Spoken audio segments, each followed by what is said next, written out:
Presentation.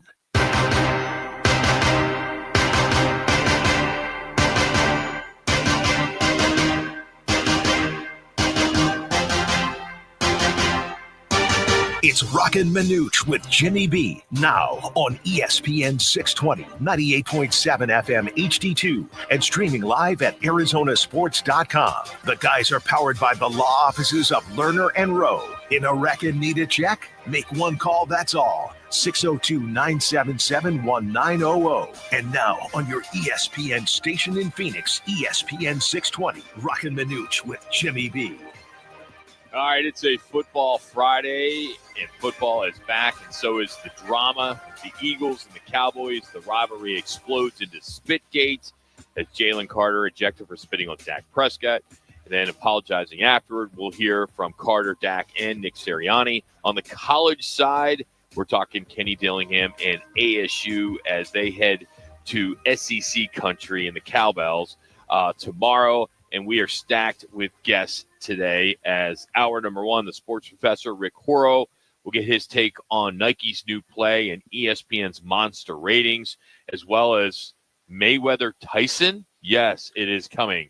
Also, hour two, Fiesta CEO and executive director Erik Moses on week 2 and the playoff implications for the Fiesta Bowl. We'll talk about Michigan, Oklahoma, and Arizona State heading to Starkville. Hour 3, it'll be Cardinals former linebacker Rod Fredrickson on what Kyler and Marvin Harrison Jr. and the defense need to do in Sunday's opener at New Orleans. So it's all coming up today here on Roc Manuch with Jimmy B. We're out here at Wright Toyota. We are live multiple platforms. Of course, ESPN 620 on FM at 98.7 HD2. Tune in, the Arizona Sports app, rocandmanuch.com, and we are streaming on YouTube. But let's start with the NFL. The season kicks off with chaos in Philly as the Eagles held off the Cowboys 24-20 in a game that had a little bit of everything from the lightning delays to player ejections to even a finish that came with 4:44 still left in the third quarter.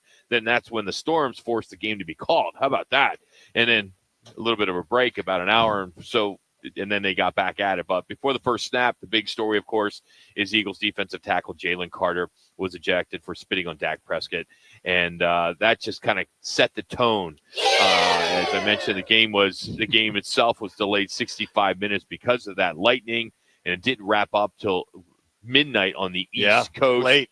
And that night wasn't just about football. Philly celebrated last year's title with fireworks, the green lights, the red carpet, the Lombardi Trophy.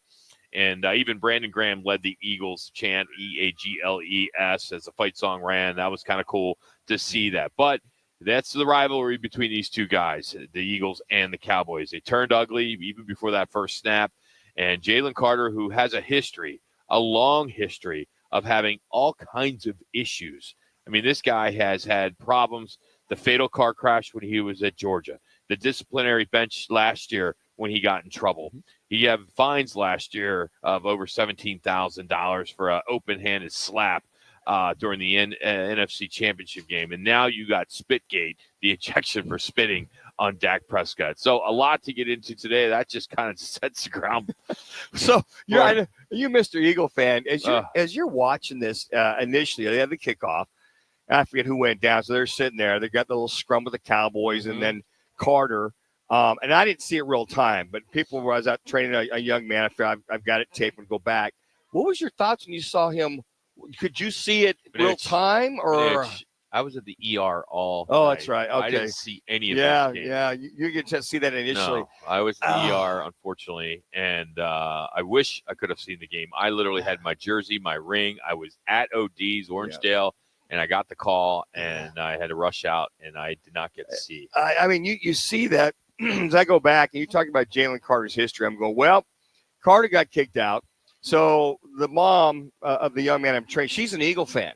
So she's all over it. All of a sudden I hear is, Jalen Carter just got kicked out. I said, didn't they just kick off? She goes, yeah, he got kicked out before the first play. So she's explaining it to me. So she's got the streaming on. We take a look at it. And it wasn't until NBC went with the close-up where you really saw this loogie get spit at Dak Prescott. So the other thing, too, is they mentioned the little spit that Dak Prescott had at him as he walked up into that little huddle and spit.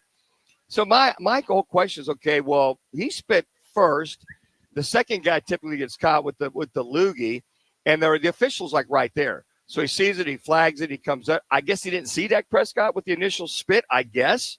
So second guy always gets caught in something like this, but there's no excuse for Jalen Carter to do anything like that. With his history, he should know better. Best defensive player on the field for the Eagles. A selfish act. Those are things you've got to keep yourself in check. I know emotions are high. This is your rival. It's your opening game. You're returning to repeat for your Super Bowl victory. There's just stuff, dude, you got to grow up and understand what you're doing to your team. Very fortunate that this Eagles team won, because Dallas could have won that, I felt, probably by a touchdown or two, if not for some drop passes and a fumble going in the third quarter. But you know what, Rock, a guy 3, 4, 5 years in the league, you just got to know better to do something like that. So it's unfortunate. The big question now, what will the fine be? And will they suspend him? Or under the CBA, do you get some kind of a warning? I've never heard of what happens after somebody spits on somebody else. If there's precedent that was set years ago that. Well, I can kind of go over that. Oh, that'd be great. I'd like to, because Romanowski did that many years ago. There's the only hit. Yeah, that's one of them. But some comparisons. Sean Taylor in 2005, he spit on former Cardinal Michael Pittman, who was with the Tampa Bay Bucks. He got fined $17,000, no suspension. Okay. T.O. Spit on D'Angelo Hall. He was fined $35,000 and no suspension. Okay. And to your point, back in '97 with Romo, he spit on J.J. Stokes and he was fined $7,500 and no suspension. So those are your three historic comparisons if you're going to look to see what happens. But clearly, the NFL world exploded last night with the fans and all the analysts, and they called it an embarrassing mistake. But clear video evidence makes it difficult from so many past spitting cases and sets an example. Spitting is one of the most disrespectful acts in sports, and they need to protect the league. They need to protect the image on an opening night. So we'll see what the NFL does come down. But to your point, Manuch, there's no firm precedence on suspensions historically. It's just fines. So Carter already cost himself and his team by being tossed before the snap. They could have used him, of course. And Prescott himself, he was seen spitting towards the ground moments earlier. You saw him you could barely see him, but you knew he was smiling. He was probably going at him a little bit, some smack talk, and it probably got Jalen a little fired up. And, it was a dumbass move. Yeah, big fella, Mr. Dallas Cowboy.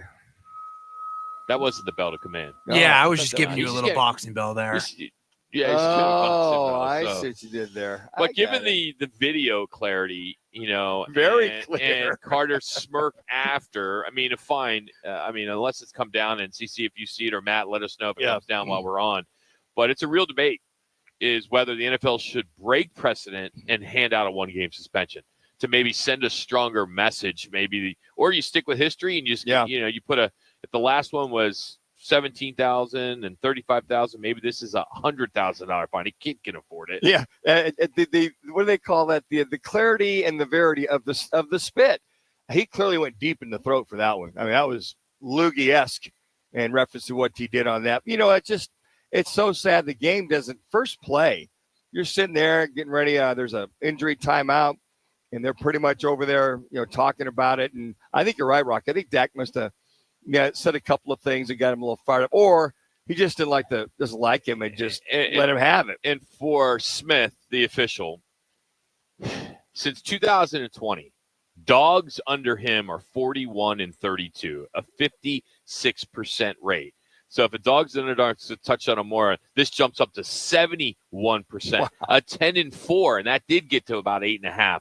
So, there's a reason why Smith, the official, was there. So he was making a point right out of the gate as an Eagles fan. Smith, that's the official who was standing there waiting because he had money on the game, obviously.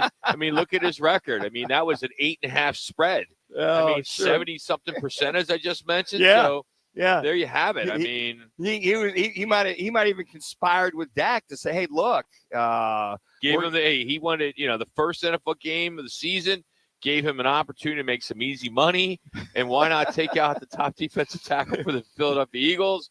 And sure, it worked out. You got to imagine what Vegas is probably going. What the hell is going on? So at that point, if they could have made any kind of a handicap change, like within the first 3 minutes of the game, I'm sure there would have been a handicap change. But the Cowboys could have won that game, I felt, very easily. Three drops by CeeDee Lamb, 2 big ones.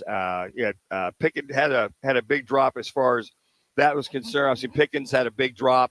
And then the fumble by Sanders going in. I will say this. I talked to Connor about this coming in today. Big pass play goes down the left sideline. It's very rare after a big play like that, a long run, that you hand the ball back off to a running back after he's had a long run. Might be a little winded, might be a lot of sorts. I understand what they did to say, hey, look, you got us down here. Let's hand you the ball and let's have you score for your kind of your reward for a big play. But the fumble happens and they pick it up. Dak Prescott. Nice tackle by Dak Prescott. Yeah. A lot of times after a big run, they don't typically do that. This Monday, we will be at Biggs American Bar and Grill at P83. It's your new home for Monday Night Football. We hope that you will join us. We'll be there all season long. Ice cold drinks. They got the loaded burgers, wall-to-wall TVs. It's right across from the Peoria Sports Complex there at 83rd Avenue in Bell. That's where the Mariners play. And we are going to have some fun. At halftime, 20 people will get to roll the dice for $10,000.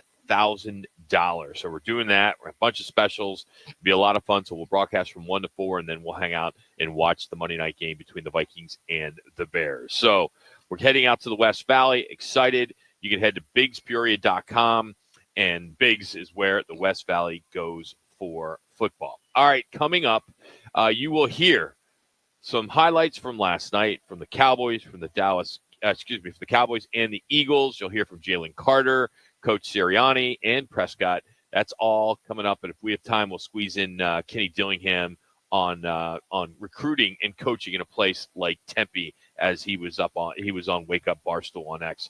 By the way, have either any of you guys watched the new Barstool show? No, have not yet. Good show? They're struggling. Oh, are they? I don't know. Matt, you like it? Yes? No? Connor, have you seen any of it? I haven't. That's the one where John Gruden came over, right? No, this is the one that just started with Dave Portnoy. Oh, no. I haven't seen much of Dave Portnoy's stuff. I mean, I'm not one to bash another show. Yeah. But, it's good to have a remote. I would agree with that. That's all I can tell you. They're struggling. It's not. I mean, I don't want to knock it. I mean, you got Dave Portnoy, who we know he is, what he is, and what he's all about. Then you have a couple other guys, and then you got they got their back row, so to speak, and they're forcing it. It's like, and that replaced, James Jones and that show and Ocho and all that. And it's like, come on. You got, you had that show that was all about football. Yes. And you learned a lot. Yeah. These guys are just sitting around. Basically, you might as well just bring out the bong and some beers. I mean, that's really all they're doing. Is it that low key? Oh, it's so laid back. But I could only watch it once, but I'll give it another try. All right, our replay rewind's coming up next. Roc and Manuch with Jimmy B. Mondays belong to Roc and Manuch with Jimmy B. Live from Biggs America Bar and Grill in Peoria. The guys broadcast every Monday from 1 till 4, right in P83, across from the Peoria Sports Complex at 83rd Avenue in Bell. Then stick around as they host that night's football game. Food, drinks, prizes, and a shot at cash. That's right. Each week, 20 fans get a chance to roll the dough for $10,000. $10,000. Mondays, Biggs Roc and Manuch with Jimmy B. Be there. There's never been a better time to experience Sun Devil football. Pressure coming, Levitt throwing for the end zone, and it's caught for a touchdown by Jordan Tyson. The Levitt to Tyson connection clicks again. Don't miss your chance to be a part of the action, tradition, and unmatched atmosphere at Mountain America Stadium this season. Get your Sun Devil football tickets today by calling 480-727-0000 or go online to sundeviltickets.com. I was in a wreck. I need a check. Lerner and Rowe is the way to go. I was in a wreck. I need a check. Lerner and Rowe is the way to go. I was in a wreck. I need a check. Lerner and Rowe is the way to go. I'm attorney Kevin Rowe. The insurance company's job is to pay you as little as possible. Our job is to get you every dollar you deserve. Call Lerner and Rowe today and let's make them pay. Call 977-1900. Lerner and Rowe is the way to go. Call 977-1900. 977-1900. If you have unfiled taxes or are in debt to the IRS, this is important news. Did you know the IRS has programs specifically designed to help people struggling with tax debt? Powerful tax assistance programs that can save you thousands if you qualify. No one knows these programs better than the experts at Optima Tax Relief, America's most trusted tax resolution firm. A-plus rated by the Better Business Bureau, their award-winning tax attorneys and licensed professionals have resolved over $1 billion of tax debt for their clients. One call to Optima can start the process, helping to put an end to your worries about wage garnishment, asset seizure, and other aggressive IRS actions. Find the best options to solve your tax problems. Call the experts at Optima Tax Relief today for a free consultation. Call 800-343-6460. 800-343-6460. 800-343-6460. Optima Tax Relief. Some restrictions apply. For complete details, please visit OptimaTaxRelief.com. Life's a sprint, and you need a quick pick-me-up. Meet G2G protein bars, the ultimate grab-and-go meal replacement. Whether you're hustling in the office, enjoying a day on the links, or conquering the daily grind, G2G is your perfect fuel. Score an 8-pack at your local Costco's refrigerated section, or explore amazing flavors at G2GBar.com. Quick, delicious, and power-packed. G2G protein bars, setting the pace for your energetic lifestyle.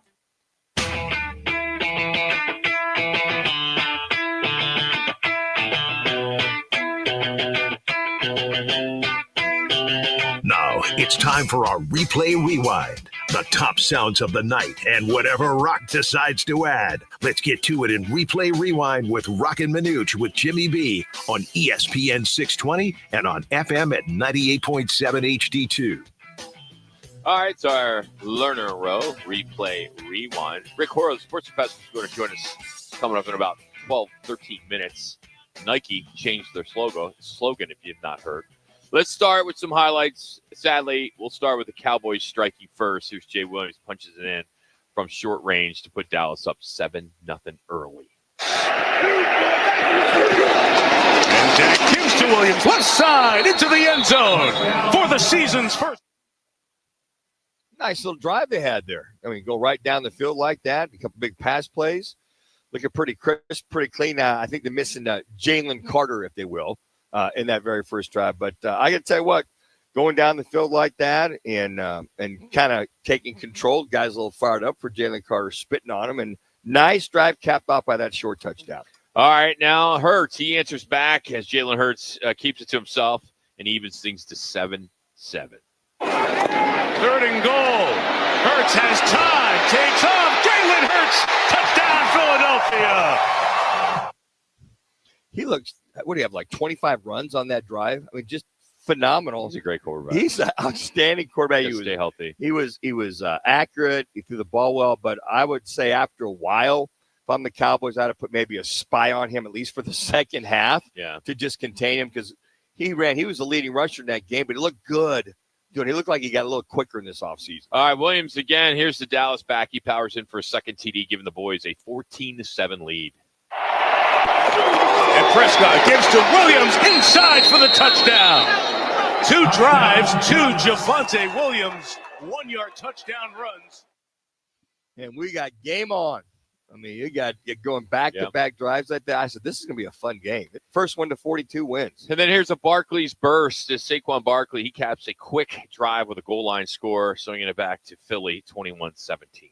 And Kevin Petullo, the offensive coordinator. And they run Barkley inside. Saquon touchdown. Philadelphia on top. That's all they really needed. Yeah, and that was, pretty much, at that point moving on. But Saquon Barkley's picking up where he left off. Let's hope so. Oh, all right, let's get to some post-game sound. Of course, everyone wants to hear from Jalen Carter. Here he is. I made a promise. This won't happen again. It was intense for me. I wanted to be out there with the guys so bad, and just the support and help, even just standing on the sideline. But things went how it went. We just got to move on. I've made a promise to them boys it won't happen again. Well, it's happened like 3 or 4 times, not spitting, but you went over some of the issues that this young man's had. At some point, you got to get it. And I think you're what you brought up earlier, Roc, about maybe the commission will come down with some kind of a suspension. Precedent's been set, only had fines, and a lot of those are under the old CBA as well, too. So under the new CBA agreement, I don't know if that's involved. Spitting is part of the suspension format that they have. I know PEDs and some of the other things are. But, I'm sure if he gets suspended, I'm sure he'd appeal it because there is no precedent. But I think at least if the commissioner tries to suspend him, it will send a strong message to anybody else that ever thinks about spitting on somebody. All right, here's Eagles head coach Nick Sirianni. We've got to play with emotion, but we need to keep it under control. As you guys know, I want them – you see how I coach with emotion, and I want them to play with emotion. And that's what I kind of say all the time is, but you have to do it within the rules of the game because we need everybody out there to help us be successful. What if there was – it's been reported that there's been something between he and Jalen, that being Dak Prescott and Jalen.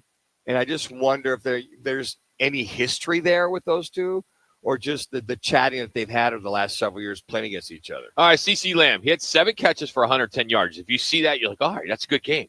But he was targeted 13 times. So here is Dak Prescott and what he had to say about CeCe's play.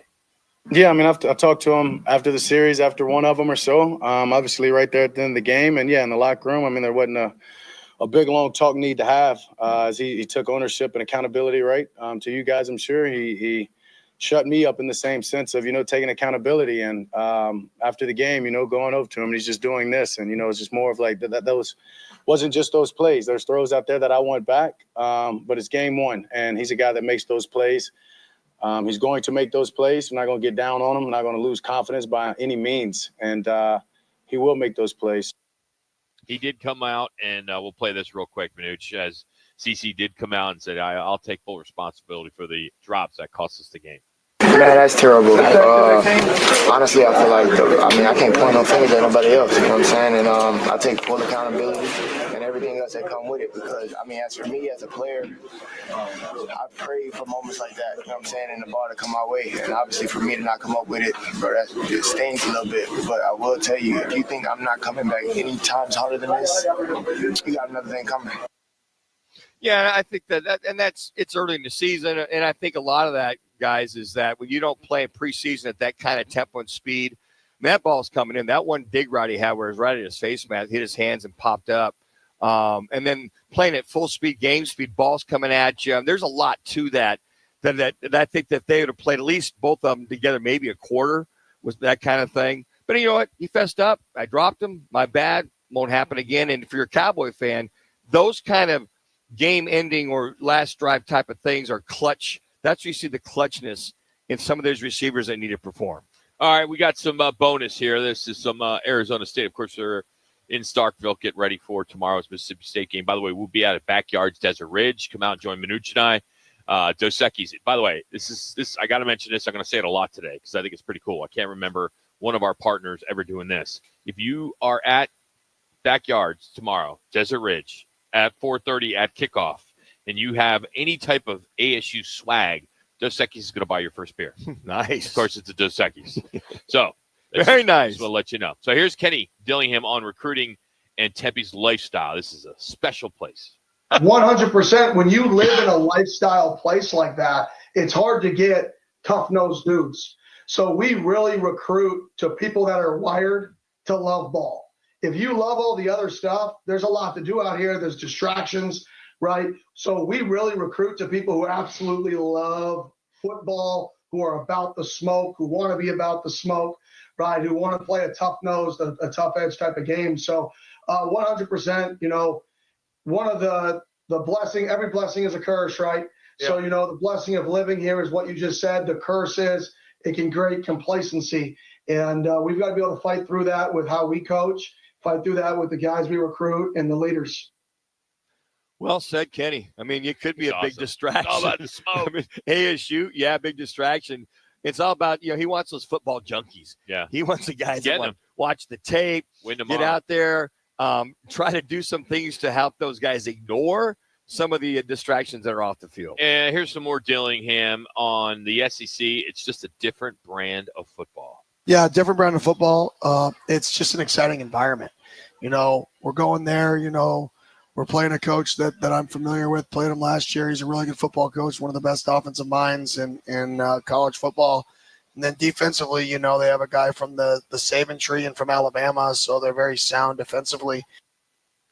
One thing I want to mention, if you look at last year, and I'm not trying to knock Arizona State. I think they're going to win this game. I don't think they're going to win by the spread. I think it's going to be a close field goal. They only beat them by 7 at home last year. This Arizona State team was really good. This Mississippi State team was bad. They lost. They only won 2 games. Now, the biggest difference last year was Cam Scatterboot. 262 yards rushing, 2 touchdowns. 262 rushing yards. That was the second most in school history. They don't have him. And they only won by 7. Now they're going there. This game's going to be a lot harder than I think people are making it to be. I don't know why they wouldn't think it'd be hard, going to Starksville. I mean, why the spread opened at 10, now it's 6.5. Yeah, but the other thing, too, is the statement that ASU came out and said, hey, we're for real this year against Mississippi State, pounded the football. If they try to do that again against Mississippi State tomorrow, they'll be ready for them. So I can assure you that Coach Arroyo will have a game plan that'll combine the running and the passing. But, yeah, they're not going to get 225 against this team tomorrow. All right, today's Replay Rewind is brought to you by Lerner and Rowe. In a wreck, need a check, make one call. That's all. 602-977-1900. And always online at lernerandrowe.com. From Nike flipping its iconic slogan to ESPN's monster Labor Day ratings, plus the NFL going global, and even Mayweather-Tyson mega exhibition is coming. The business side of sports is booming. It's buzzing. So that means we're going to catch up with the sports professor, easy for me to say, Rick Horrow, but right after this ESPN 620 update.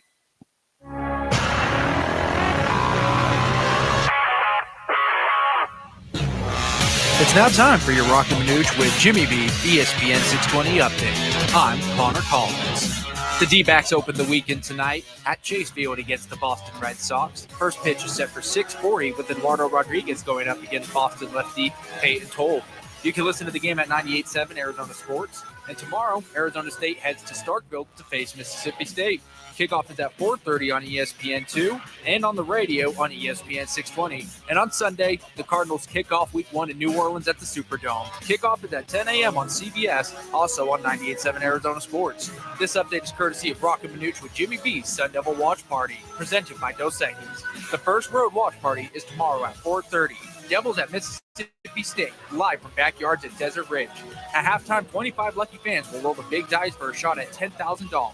Backyards are official home for all Sun Devil road games, and everyone wearing their ASU gear gets a free beer. Craving sushi with a twist? Welcome to Rock Lobster, Chandler's vibrant and trendy sushi destination, where energy meets elegance.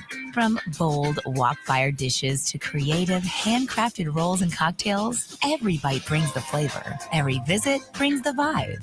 Join us for lunch, dinner, or happy hour Monday through Friday, or even a date night. Find us at Price and Queen Creek in Ocotillo. That's Rock Lobster, where sushi gets social.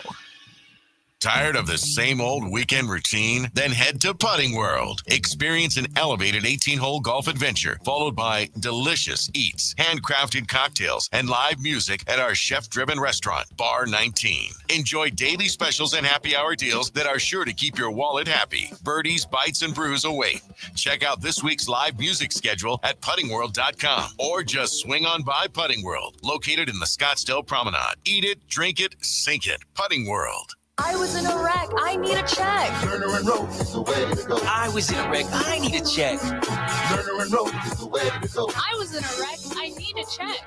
Lerner and Rowe is the way to go. I'm attorney Kevin Rowe. Being in an auto accident is traumatic. You need to call the best law firm that has the experience to get you the best results. Call 977-1900. That's 977-1900. Lerner and Rowe is the way to go. Call 977-1900. 977-1900.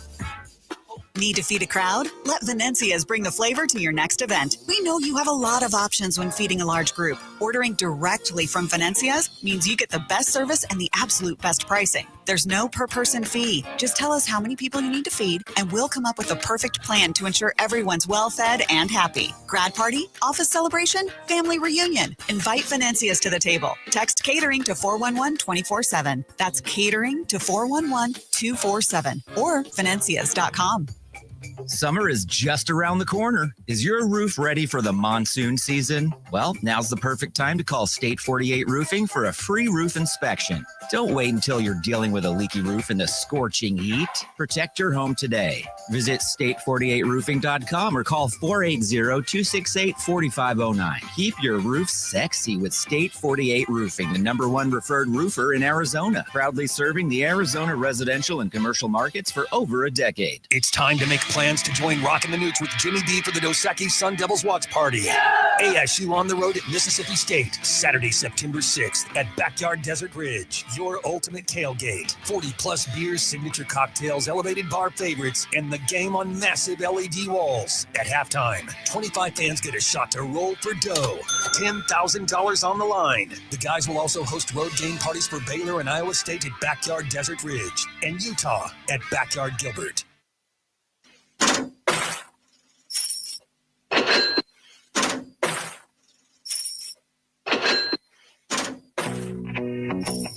Time to talk about the business side of sports. Leading expert in the business of sports, author of the new bestseller, The Sport Business Handbook, host of Power of Sports, and architect of over 100 deals worth billions in sports, the sports professor Rick Horrow joins Roc and Manuch with Jimmy B on ESPN 620.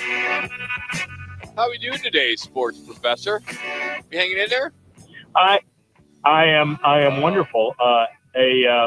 Driving back from a speech in Gainesville last night to honor former Senator and Governor Bob Graham and a whole bunch of people who helped me bring sports to the state of Florida, and back for the Brazil game, then going to Miami against powerhouse Bethune-Cookman, and then going up to Indy for the Dolphins.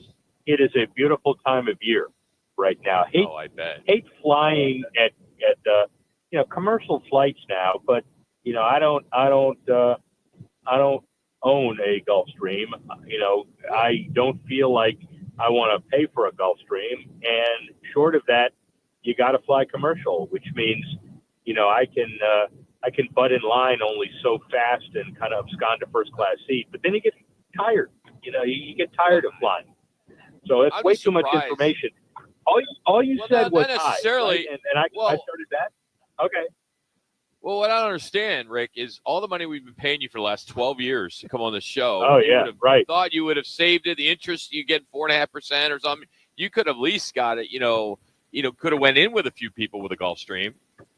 What is 4.5% of absolutely nothing? What is the math on that? I don't. What is 4.5%? Around the golf once a year. 4.5%. That's about it. 4.5%. Yeah. Oh, there you go. 4.5% and a broken promise parking pass, but a round of golf and many round of golf and unbridled camaraderie whenever I'm in the valley. That's important. I love it. All right, Nike. Let's start with Nike. They decades of brand value, brand strength, and just do it by flipping it to why do it. In your opinion, do you think they're taking a risk with their brand, or this is maybe a savvy or a different approach to get the younger demographic? Well, it's an approach to a younger, questioning authority demographic. But why do it to me is why continue to buy Nike? I mean, there could be a lot of reasons why that doesn't work. It is a little bit of a risk. And if you look at some of the marketing strategies that have gone wrong in terms of, casebook sports marketing 101, Coke Plus, Coke Zero, there are a lot of examples of brands that were just great before they got screwed up. I don't know if this is one of those, but we'll just have to see. I'll say this, Rick. I mean, when I get my guys together on the weekend, I'm like, you know what, guys, this is just like Nike said, just go do it. Go do your thing. Versus Hey guys, why do it? Why do it? Yeah, why even be out here? Why even play sports? I'm like, why do it? It's like they're like, Coach, what? Well, the reason why we do it because we love it. Well, why do it? I mean, it makes no sense to me as a coach for motivating these young men out there. Well, see, it makes no sense to you, but you're talking about it, and so I'm not sure if the standard is. If it makes sense to you, then we got to go on to something else because very little makes sense to you. I don't know what. How about that? Move on. But when you think about it, just remember that brand success doesn't always mean everybody loving the brand. It means some people may love it, some people may hate it. Ask me 6 months from now, and we'll have a better answer. Yeah, good point. All right, college football coming off of Labor Day ratings boom. Highlighted by TCU North Carolina, 6.6 million viewers for Bill Belichick's debut. I saw this number, and I couldn't believe it, Rick. Across all sports, fans consumed 16.8 billion minutes of content, and that was up 23% from last year. What would you attribute that percentage being so high from year to year? I think college football has, in many ways, become the uncertain, high expectation, 20 teams can win the national championship, transfer portal, 70 new guys, not as many as that most places besides Belichick. It's all exciting. We don't know what it's going to turn out to be. And I think many people tuned in that might not otherwise tune in because they wanted the car wrecks. They wanted to see the teams like Alabama and North Carolina fall on their face. They wanted to see, in Florida, I've been riding around the state the last 2 days, and all people are talking about, let's freeze it in time because you got 4 teams that have a damn good shot at the playoff. I mean, I know it's only week 1, but I think a lot of it has to do with the dynamic excitement brought up by, just like basketball, today's team is not yesterday's team, and it's not tomorrow's team. He's a sports professor, Rick Horrow, joining us here on ESPN Radio Phoenix. All right. Brazil, NFL opens up the record 7 international games this year. You've helped broker a lot of global sponsorships and facility deals. How important is the NFL to keep going down this road, pushing the international growth? Well, I think it becomes a tradition on certain nights. We'll see what happens subsequent to the second Friday in a row, 2 years, to have a Brazil game on Friday. You may have a Brazil game every Friday after every Thursday opens the season. What they're looking for is clear windows where they can establish traditions. And maybe Christmas has certain teams now, like Thanksgiving in Dallas and in Detroit. The international piece becomes really important. I decided it's going to be really tough to do it because, I know it's work and I don't like work. I'm going to play golf for a week, the third week in September, in Ireland, and then go with the Steelers to watch them play the Vikings in Dublin, and the first Dublin NFL game. Oh, you're going to be with the Steelers. So you'll be on their plane? Will you be on their plane? Yeah, I don't know yet. We'll see if that allows me to play enough golf, because being on the plane is fine, but if it means not, having enough golf, that's another story. Yeah. But my point was going to be, the Vikings are staying there for another extra week. So that becomes another game to test the theory of does an NFL team have capacity to stay 2 weeks in a row? And sooner or later, Kansas City loves the German experiment. They did Australia. Now they're backing off of that. We're ready for flag football experiments with the Olympics. $25 billion expectation with the NFL. A lot of it is this experimental stuff.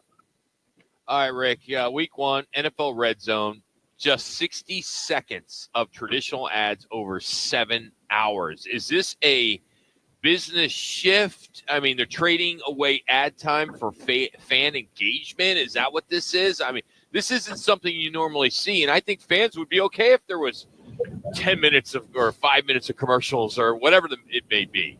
You're still getting your Red Zone. Well, but also it's equivalent to, how NASCAR racers have those bladder packs because they don't want to leave the race car. You got to find some way where they, people got to go to the bathroom. I mean, when are you going to go? Get a beer. If you're going to be watching, right? Yeah. You're drinking, and then it's Red Zone, and when are you going to go? Listen, in all seriousness, they're experimenting with a lot of stuff. That is very enlightening for you to pick up what they're trying to do to experiment. And the red zone, as we know, is an incredibly, incredibly valuable property.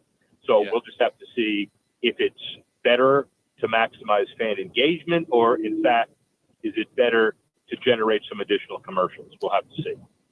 Rick, the story that broke by ESPN today in reference to Kawhi Leonard getting paid endorsement money and really no-show to a company that's basically filed bankruptcy, the Tree Company, whatever they are, and then Steve Ballmer, the owner of the Clippers, being a investor in this.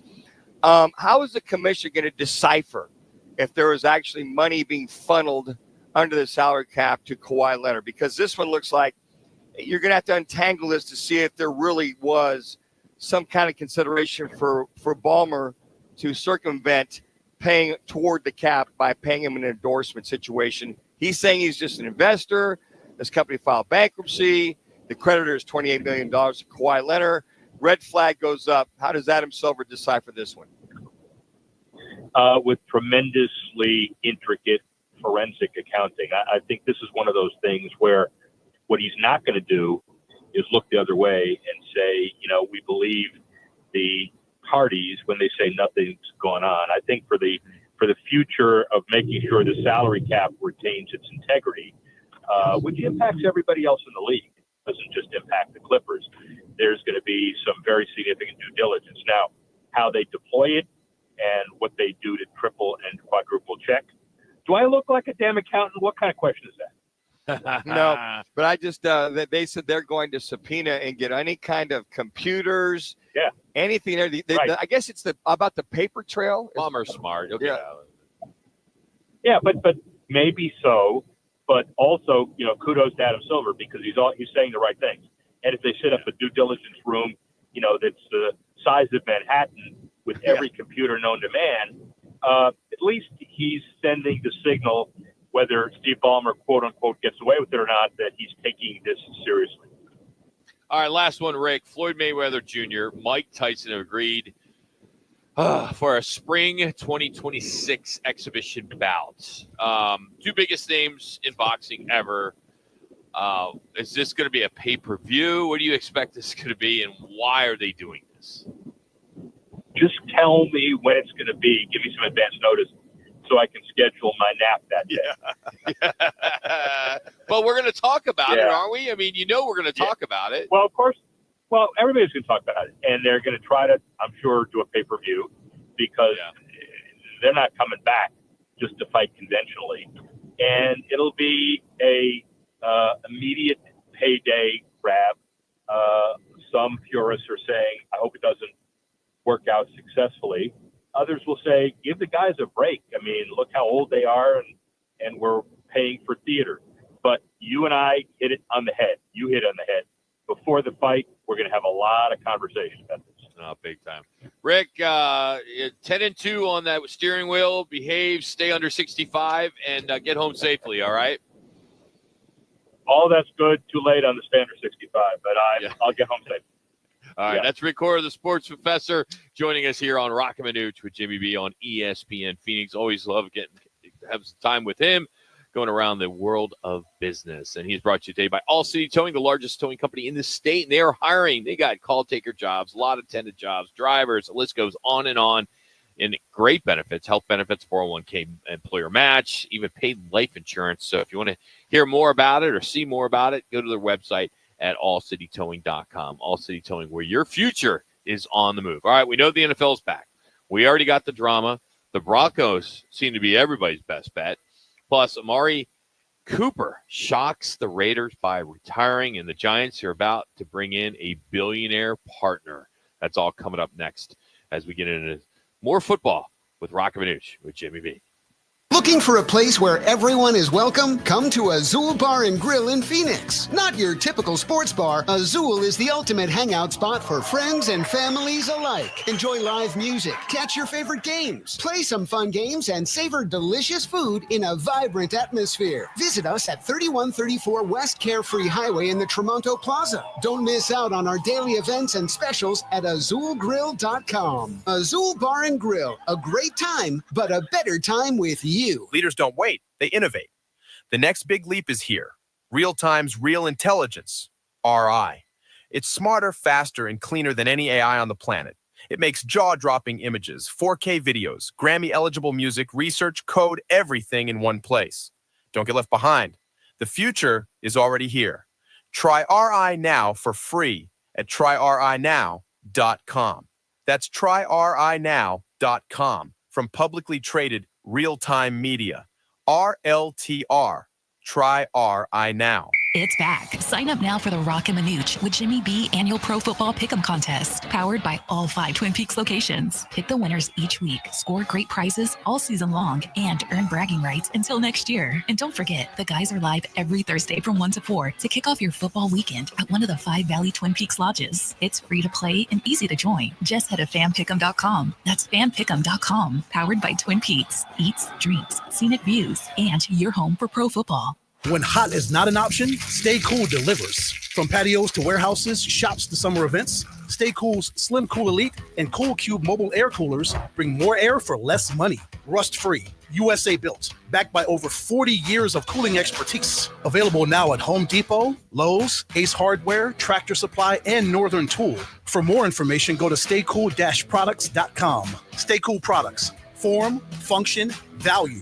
Get yours today and beat the heat. It's a fact. Dietary fiber is essential for digestive health. But did you know there's a special type of dietary fiber that also lowers blood sugar and cholesterol levels? You heard me right. There's a special type of dietary fiber, the kind found in glucose-down drink mixes, that keeps blood sugar and cholesterol levels in a healthy, normal range. It's clinically proven, science-based nutrition, and it really works. Look into glucose-down drink mixes today. Go to myglucodown.com. That's myglucodown.com. You'll be glad you did. Opioid misuse and overdose deaths are serious health issues across the U.S. Anyone at a workplace, including workers, clients, customers, and visitors, can be at risk of an overdose if they use opioids.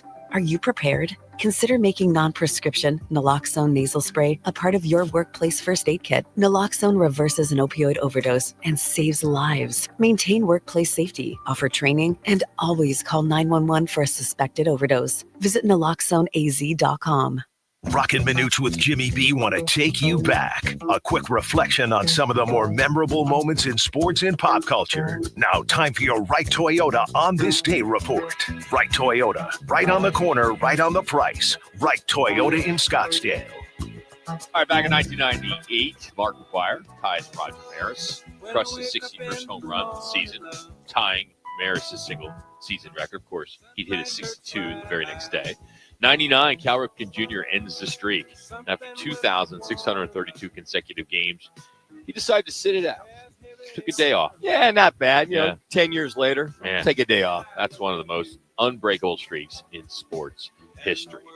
Also, Alex Rodriguez on this day in 2007, the 51-50 club, as he became the first player ever to hit 50 home runs and drive in 150 RBIs in the same season 3 different times. Pretty amazing. That's pretty amazing. All right, let's turn our attention to some of the NFL headlines right now. If you have not heard, the Saints defensive end Chase Young will not play on Sunday, as head coach Kellen Moore said that he'll be out with the calf. Also, offensive guard Trevor Penning has got a toe injury, so they are both out for the weekend, which pretty good for Kyler. Yeah, not having Chase Young after you. Chase Young just can't stay on the field for any period of time. I mean, his time over like 5 or 6 years has been minimal. Last couple of years he finally played, but with these calf injuries, with these rush ends and defensive ends, it's just interesting what they're not doing to get themselves ready. I know that Kellen Moore was waiting until the last second to declare him out for this game, but the offensive guard, you're right. I mean, for Spencer Rattler, there's a guy right there that you're hoping to have. So, you know what? You look at this defensive line. That's going to be a big miss for this Saints team to have Chase Young out for this first game. All right, Spitgate and Eagles win. If you've been living in a cave, defensive tackle Jalen Carter was ejected before a snap last night for spitting on Dak Prescott. Still waiting to find out what's going to happen there. Despite all the chaos and the lightning delay, the Eagles held off the Cowboys 24-20 behind 2 Jalen Hurts rushing touchdown. Yeah, Cowboys. They had their chances. Fly, Eagles, fly. Yeah. Hey, all right, Amari Cooper retires just days after resigning with the Raiders. The veteran stunned the NFL by announcing his retirement. 10-year career ends right there. So now Vegas is scrambling. It's interesting. He didn't get picked up till late. So you're thinking, okay, he gets picked up by the Raiders. He's there, maybe a week, if that. Maybe he just felt just didn't have it in him, didn't want to be there doing the same old grind. But I'm just very curious. You had the whole summer to think about this.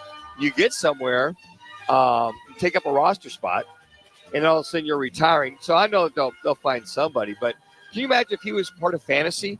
Somebody picked Amari Cooper up on fantasy. You drop him. You got to go get the backup for that. If you're good in fantasy, you're not picking him up. No. Until like the 6th, 7th, 8th, 10th round. Yeah, but I mean, he's pretty. He was a pretty reliable receiver. Yeah. His last couple of years. But you're not starting him if you're in a 2-wide receiver league. It depends who the other one is. It depends who you're playing. So I look. Does at it? Shut up! No, no, Manuch. No way you could say that right now. That you look at your fantasy and you want to know who they're playing. Absolutely, all the time. No, you Yes, don't. I do. Yes, I You absolutely. barely even set your roster. I said it, and depending on their play. Now, but Amari Cooper, if you're playing against a tough defense and a tough. So you look and say, okay, the Raiders are playing against the Chiefs, so I shouldn't play him against the Chiefs. No, You're gonna sit him. I'm saying I would play him depending if he wouldn't be my starter, my He backup. wouldn't even be your number 2. If it's a tough defense, it's going to be a lot about possession, receptions. Amari Cooper's my guy. Whatever. I do have my home run hitter in there too, by the way. All right, Giants ownership shakeup. Billionaire Koch, his family, they're set to buy 10% stake of the Giants. The team is valued at $10 billion, so they're waiting for league approval in October. So they're going to write a check for $1 billion. $1 billion, yeah. How about the value of the Giants at $10 billion? So does that make the value of the Cowboys now? I don't know, $13 billion? Weren't the Cowboys just valued at $10 billion like about a year ago? And I know the Yankees were valued up there. So if they're valued at $10 billion, I got to tell the Cowboys, Jerry Jones is going, all right, then I'm about $3 billion worth more than that. Micah Parsons, after being traded to the Packers, Parsons FaceTime a 6-year-old Cowboys fan who went viral for crying about the move. So Parsons FaceTimed him and promised him a jersey if he keeps his grade. That's great. Hey, you know what? You don't want to burn that bridge. Leave. You got traded. You don't want to say any bad things about Jerry and the Cowboys. You never know what could happen when goes around, comes back to you. I don't think he had anything bad to say. No, he didn't. I think that it sounds like, and Connor, you can address this. It sounds like he and his agent, that being Micah, wanted to stay. They came back to Jerry, and Jerry just wouldn't have it. Was that kind of what I read after it was all said and done? Yeah, Jerry told him that, hey, if he wants to come back to the Cowboys at this point, he has to play on the 5th year. And that's essentially what it came down to. And they decided, well, we got a deal put in place. We might as well trade him. And Green Bay was ready to pay. But I do want to go back to Roc's story because I think we need to take a second. Let's not start getting so soft on society. I remember growing up when your favorite player got traded, you used to just cry about it. There was no FaceTiming him. Your favorite player wasn't going to tell you, oh, I'm sorry, let me get you a jersey. Come on, Micah, you're a Packer now. I don't want you FaceTiming us. Gosh. That kid sure loved it. I'll say that. Oh, man. He softened the blow for that kid. Man, where are you going? It's like, Shane, don't leave Shane. I'm kind of glad he did. I just think that's the stuff that we don't see very Jerry often. blew it. I love it. Jerry blew it, backfired on him. You got one of the all-time greats at linebacker moving on to Green Bay. So many of you think you know your football. Manuch does. We need you to prove it. You can sign up for our Pro Football Fan Pick'em. It's powered by Twin Peaks in all 5 of their locations. Each week you can win man cards. You can win the end of the season prize, which is another huge man card. We're hooking up a lot of people all season long. This season's a little bit different. We got a new platform. I know there's some people out there that are bitching and moaning because you don't like change. I got a nasty email from some lady who was so pissed off. It says, I don't like the new fan pick'em, so I'm not going to play. And I didn't do it, but I wanted to. And if you're listening, don't play. I could care less. It's free. It's free. I mean, we give away. We've been doing it for 20 years. And if you don't like the new platform because you can't figure it out, then go play another pro fit pickup. Yeah. I mean, you're playing for a $50 gift card. If Yes. you don't like it, don't play. Yeah. We're not going to lose any sleep, and we're not going to not be on the radio because you don't play our fan pickup. You know what? I mean, the fact that you took the time out of your day to email me and bitch about the fan pick'em, fine. But I know why you bitch, because you don't like the new system. You don't like the new twist. You don't like the fact that you got to have spreads. You don't like the fact you have to pick a game. You get points on your tiebreaker, all that stuff. We made it harder. That's why you didn't like it. So don't listen to us. Don't email us. Go listen to someone else and go play someone else's fan Yeah, pick'em. put that in your pipe and smoke it, for crying out loud. Just can't stand when people Yeah. just like, you think I really care? You know, really. Let me email Roc because I don't like his new fan pick'em platform. Well, then don't play. Who I mean, did it's this? like me. I own a bar now, okay?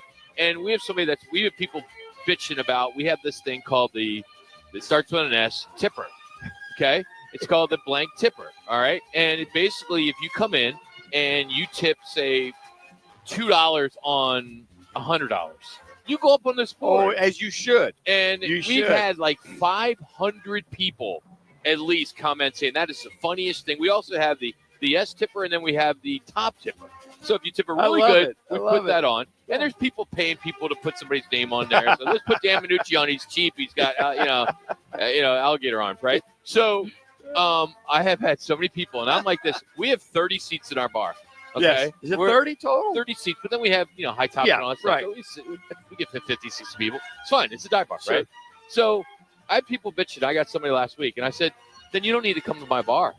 Go somewhere else. I mean, I know somebody else that wants to sit in that seat. I mean, we're full. And if the day we're not full, then I can eat crow. But right now we are, and if you don't like it, go to another bar. The nerve not to tip because they don't like. 20%. No, you don't even 20%. We're only putting people on there that's like 1%. Oh wow! Now, if the service is bad, then go ahead, tell us, Sure. and then we will take care of you, and I'll buy you dinner Yeah. or whatever somewhere else. We don't serve food, but I'll get you somewhere.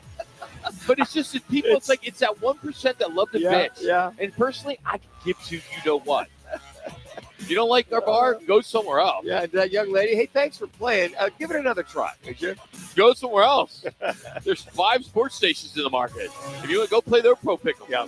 You got to think about it a little bit. You got to put some time and effort It's into it. snowing in Texas. We got coaches paying players, but we're going to catch up with Fiesta executive director Erik next. Find out how things are rolling and how his Tar Heels did last Monday. Ouch. Yeah, we're live at Roy Toyota, and I got a little chip on my shoulder today. Boulder. Damn. Twin Peaks is the best in the game. Here, the ultimate lunch lineup boasts wall-to-wall sports and scenic views.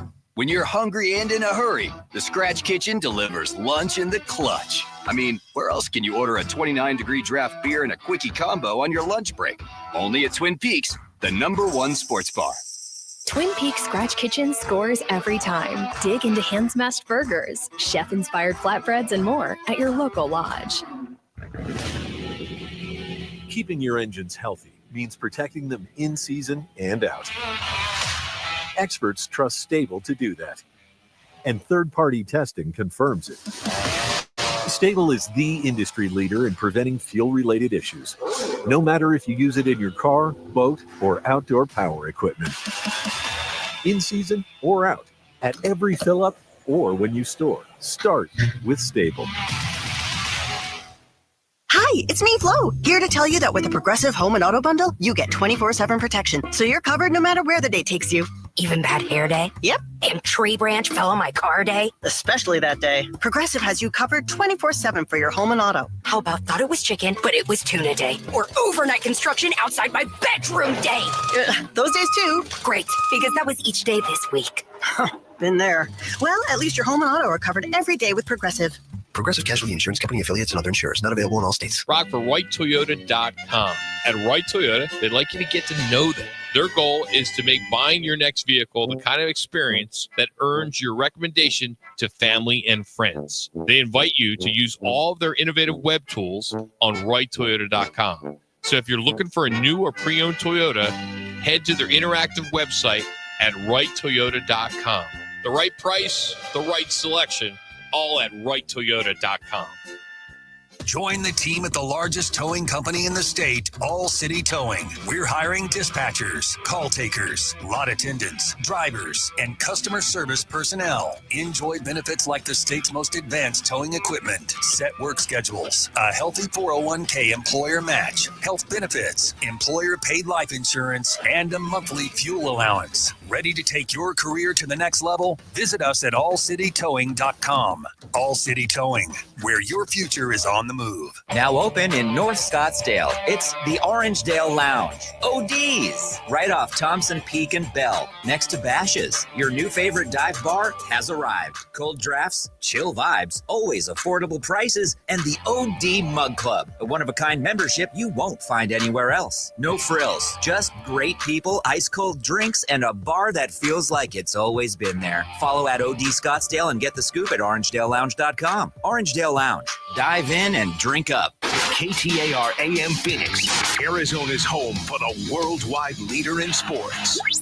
Is ESPN 620. Time for our weekly visit with the Executive Director and CEO of the Fiesta Sports Foundation, Erik Moses. This is our opportunity to take you behind the scenes and talk high-level college football. Erik Moses now on Roc and Manuch with Jimmy B on ESPN 620 and streaming on the Arizona Sports app. Damn. We missed the TCU highlight. What happened? Oh, man. Said they scored again. It's tough rubbing salt in the wound with the big dogs. I guess we can't do that to the these guys, CEO and executive director of the Fiesta Sports they're a little Foundation. sensitive there in North It's kind Carolina. of a big deal. Erik Moses now on the right to it. I guess not here on ESPN. Phoenix, how we doing there, Erik? You okay? I'm generally good, but I did want to talk to you guys about this pick'em game. I need to pick a bone with you about that one. You son of a. I mean, come on, Erik. It's like there's always that like 1% that are so loud, right? I mean, if someone complains about the popcorn at the Fiesta Bowl, that one person could be so loud, right? And unfortunately, it gets under your skin, and like it just did. And I need this. I've had two cups of coffee since 1 o'clock. I says Erik, Roc has gotten really good over the years to breathe and think before he sends emails. Yeah, I don't blast back. Yeah, and then he'll write back, well, thanks for listening. Thanks for listening. We appreciate it. Yep. That's the way to do it. I have had to over the last several years adopt a similar philosophy, being in these public positions where everybody's a critic and everybody likes to share their complaints, but far less often do they share the things that went really, really well and that they loved. Exactly. Yeah. How about maybe she won a week last year and I had I want a gift card on that. Oh, anyway. All right. Massive Labor Day numbers on ESPN and ABC. I mean, does that validate the strength of college football right now? I mean, they did such big numbers, like the second biggest numbers in 30 years, capped off by your alma mater not showing up on Monday. We've got some adjustments to make, I'll say. Look, I think we all know how strong college football is. I think most people, if you ask them who are knowledgeable about sports industry and about entertainment, would tell you that behind the NFL, college football as a whole is the second strongest kind of product out there in terms of must-see TV. And so, I think this reinforced what we already knew. I do think, as we discussed last week, scheduling really strong games in that opening weekend does a lot to add to the momentum that will hopefully carry us through this week too. Erik, it's rare, to your point, one of the best weekends I've ever seen. But when has it been when Texas, Clemson, Notre Dame, and Bama lose in the same weekend? And to that point, eyeballs are like, oh, wait a second. For those that didn't watch, who weren't real, maybe casual college fans, to get on board to see this, that their team just could have a shot at moving up in the rankings or in the playoffs. Yeah, all of that I think is helpful. I mean, we had big brand names, if you will, playing in the first week. We had some upsets with Florida State kind of taking it to Alabama. Brian Kelly finally got the monkey off his back and threw it right on top of Kalen DeBoer's back.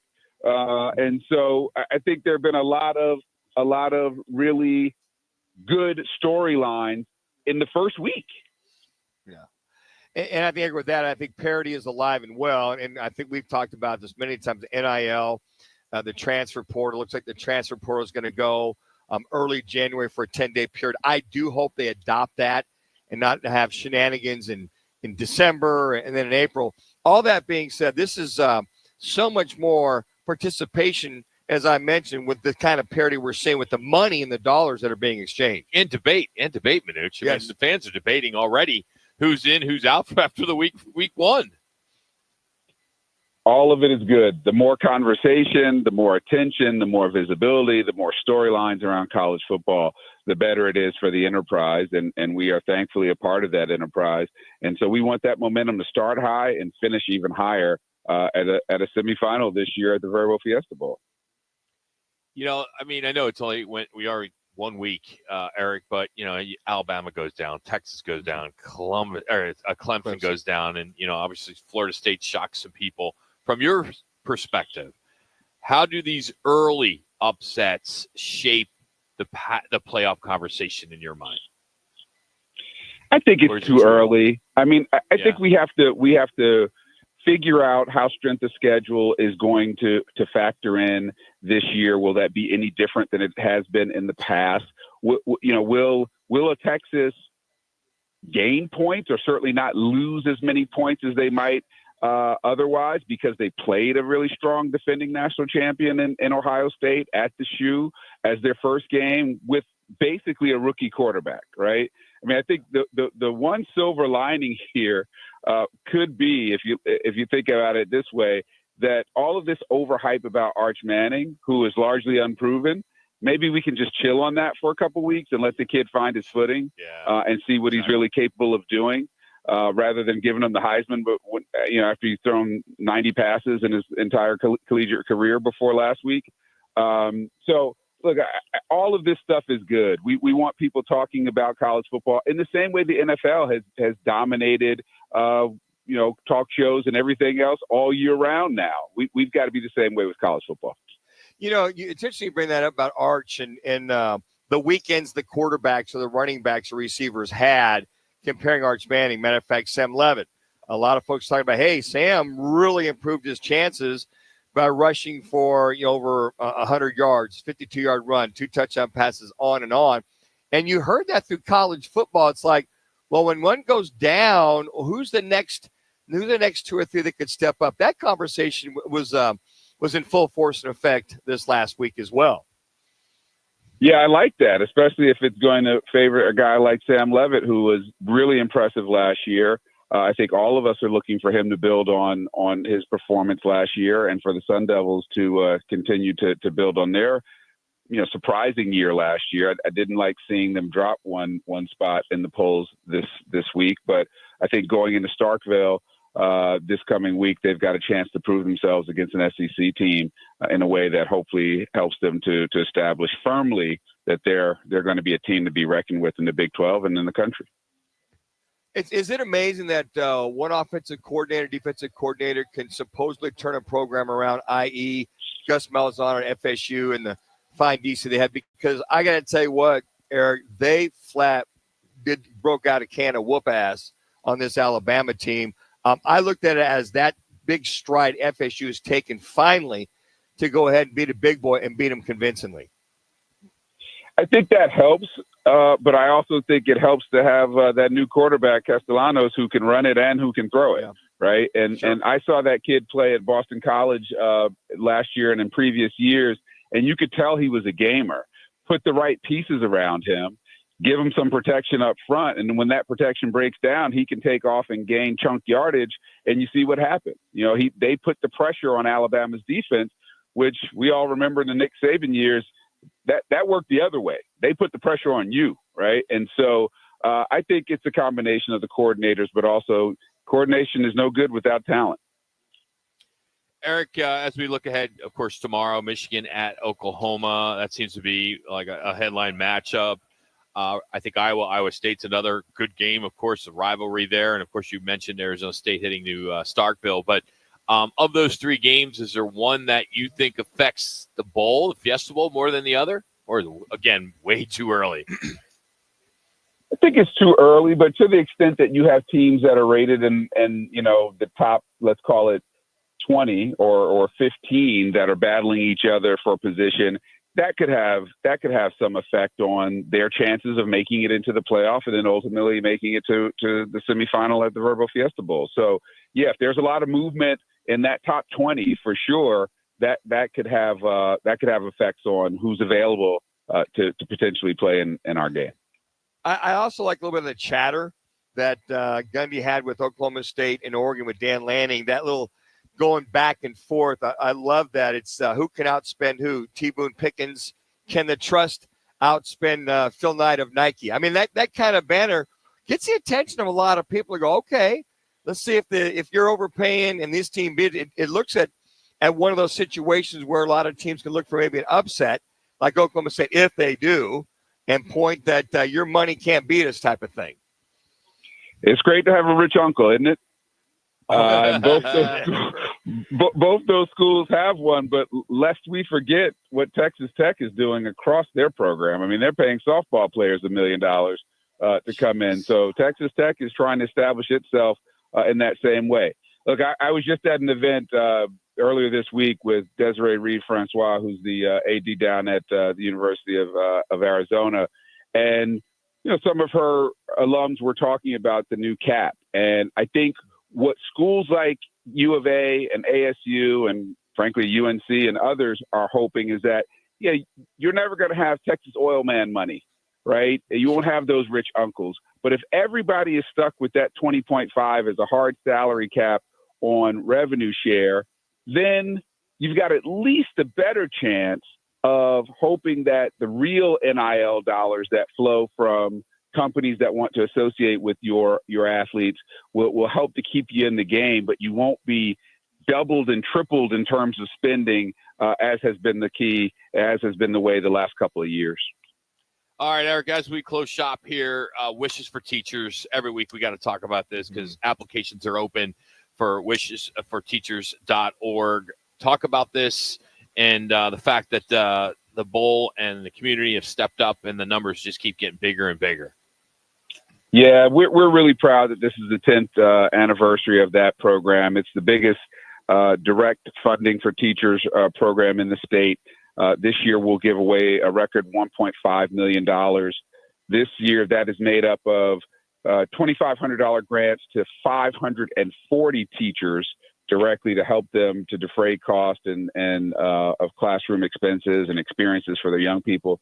But this year we're adding a new element to it, and that will be that 3 schools will receive $50,000 grants as school wishes, if you will. So that'll bring us to $1.5 million, and we're really excited about that. Our community engagement group met with teachers, met with administrators last year, towards the end of last year, to hear directly from them what they needed and how we could help drive even greater impact. And as a result of those conversations, not only did we raise up from 1.25 to 1.5, but we also added those school wishes.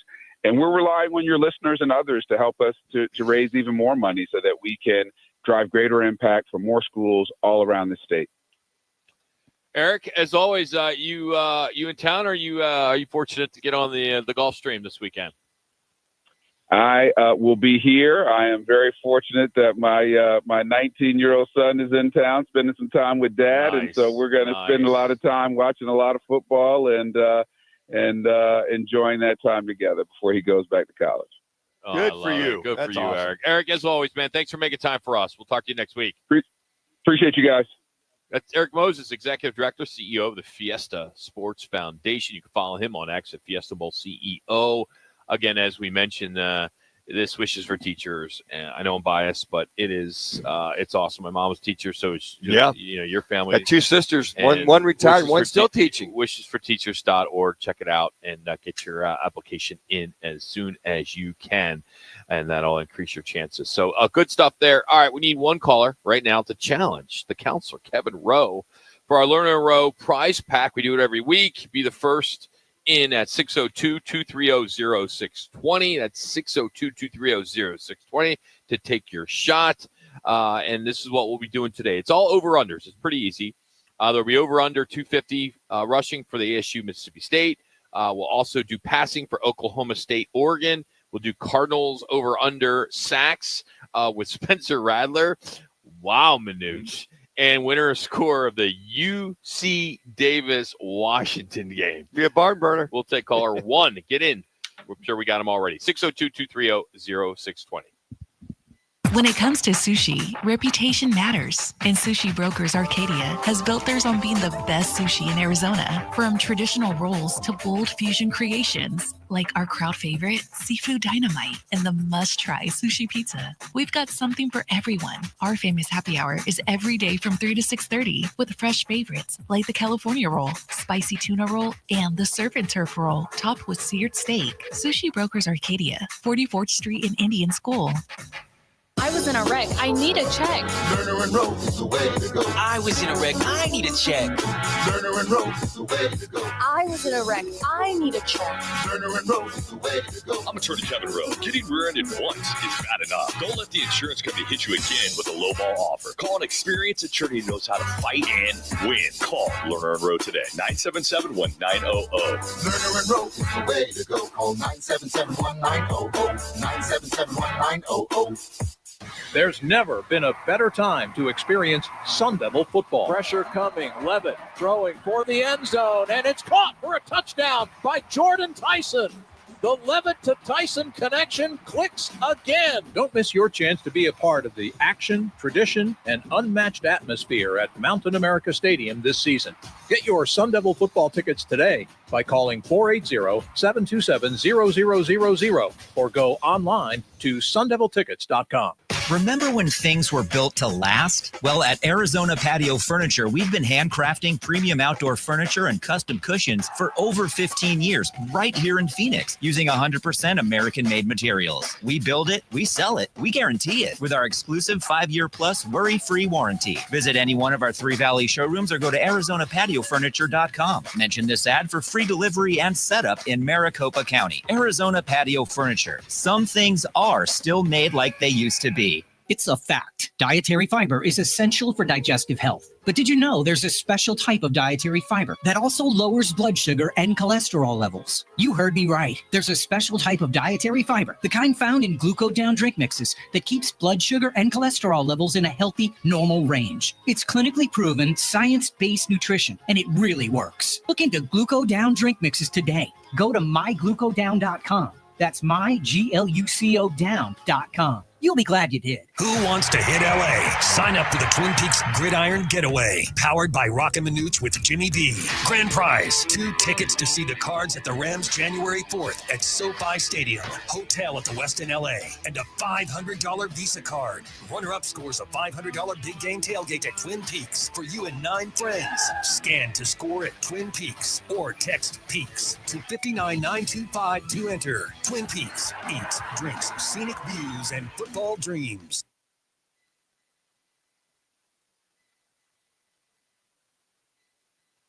It's time to make plans to join Roc and Manuch with Jimmy B for the Dos Equis Sun Devils watch party. ASU on the road at Mississippi State, Saturday, September 6th at Backyard Desert Ridge. Your ultimate tailgate. 40-plus beers, signature cocktails, elevated bar favorites, and the game on massive LED walls. At halftime, 25 fans get a shot to roll for dough. $10,000 on the line. The guys will also host road game parties for Baylor and Iowa State at Backyard Desert Ridge and Utah at Backyard Gilbert. When hot is not an option, Stay Cool delivers. From patios to warehouses, shops to summer events, Stay Cool's Slim Cool Elite and Cool Cube mobile air coolers bring more air for less money. Rust-free, USA built, backed by over 40 years of cooling expertise. Available now at Home Depot, Lowe's, Ace Hardware, Tractor Supply, and Northern Tool. For more information, go to staycool-products.com. Stay Cool Products. Form, function, value. Get yours today and beat the heat. It's time to make plans to join Roc and Manuch with Jimmy B for the Dos Equis Sun Devils watch party. ASU on the road at Mississippi State, Saturday, September 6th at Backyard Desert Ridge. Your ultimate tailgate. 40-plus beers, signature cocktails, elevated bar favorites, and the game on massive LED walls. At halftime, 25 fans get a shot to roll for dough. $10,000 on the line. The guys will also host road game parties for Baylor and Iowa State at Backyard Desert Ridge and Utah at Backyard Gilbert.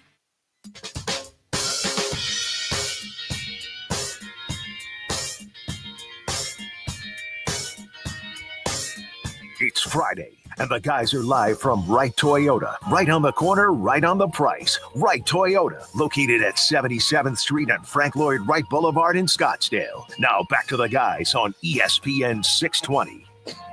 Hi, Roc and Manuch with Jimmy B. Trying to track down Kevin Rowe, the counselor. He could be in court, right? Sure could. On a Friday? They're pretty damn busy. Or he's in court on a Friday. He could be. It's interesting. It's like, I think judges, don't they kind of sort of have that Friday off to kind of, with all that they've got coming through? Who knows? Or he could be out doing some kind of a charity event as well, too. They got a lot going on with the backpacks and all the different things that they've got going on. So hopefully we'll track the counselor down and get his over-unders for the week. He boasts, after it's all said and done, that I think he's 8-0 now. And he'll let you know, like late Sunday night, hey, I'm 8-0. You know, it is week 2 of college football, of course, and, you know, there's not a lot of big games. Of course, Michigan, Oklahoma, that's going to be the ESPN game day. I think Fox is going to be at the Cyhawk, Iowa State. Yeah, they'll be there, the big noon game. Iowa State, yeah. And then, of course, Arizona State, Mississippi State. It's a shame that Michigan and Oklahoma is on the same time as ASU and Mississippi State. But if you go back last year and you went into that week 2 and you're like, man, week 2 is not, after a big week 1, If you remember, Northern Illinois upset Notre Dame last year. Oh, that's right. Boise State just barely lost. I mean, it was still now to Oregon. You had Cal winning on the road in Auburn, and then an unranked at the time Iowa State went across the state and won at Iowa. Beat up for the first time in a long time. First time in a long time. Anything can happen when you look at this weekend, and I think the Arizona State, Mississippi State. I mean, of course, we're all excited to see that.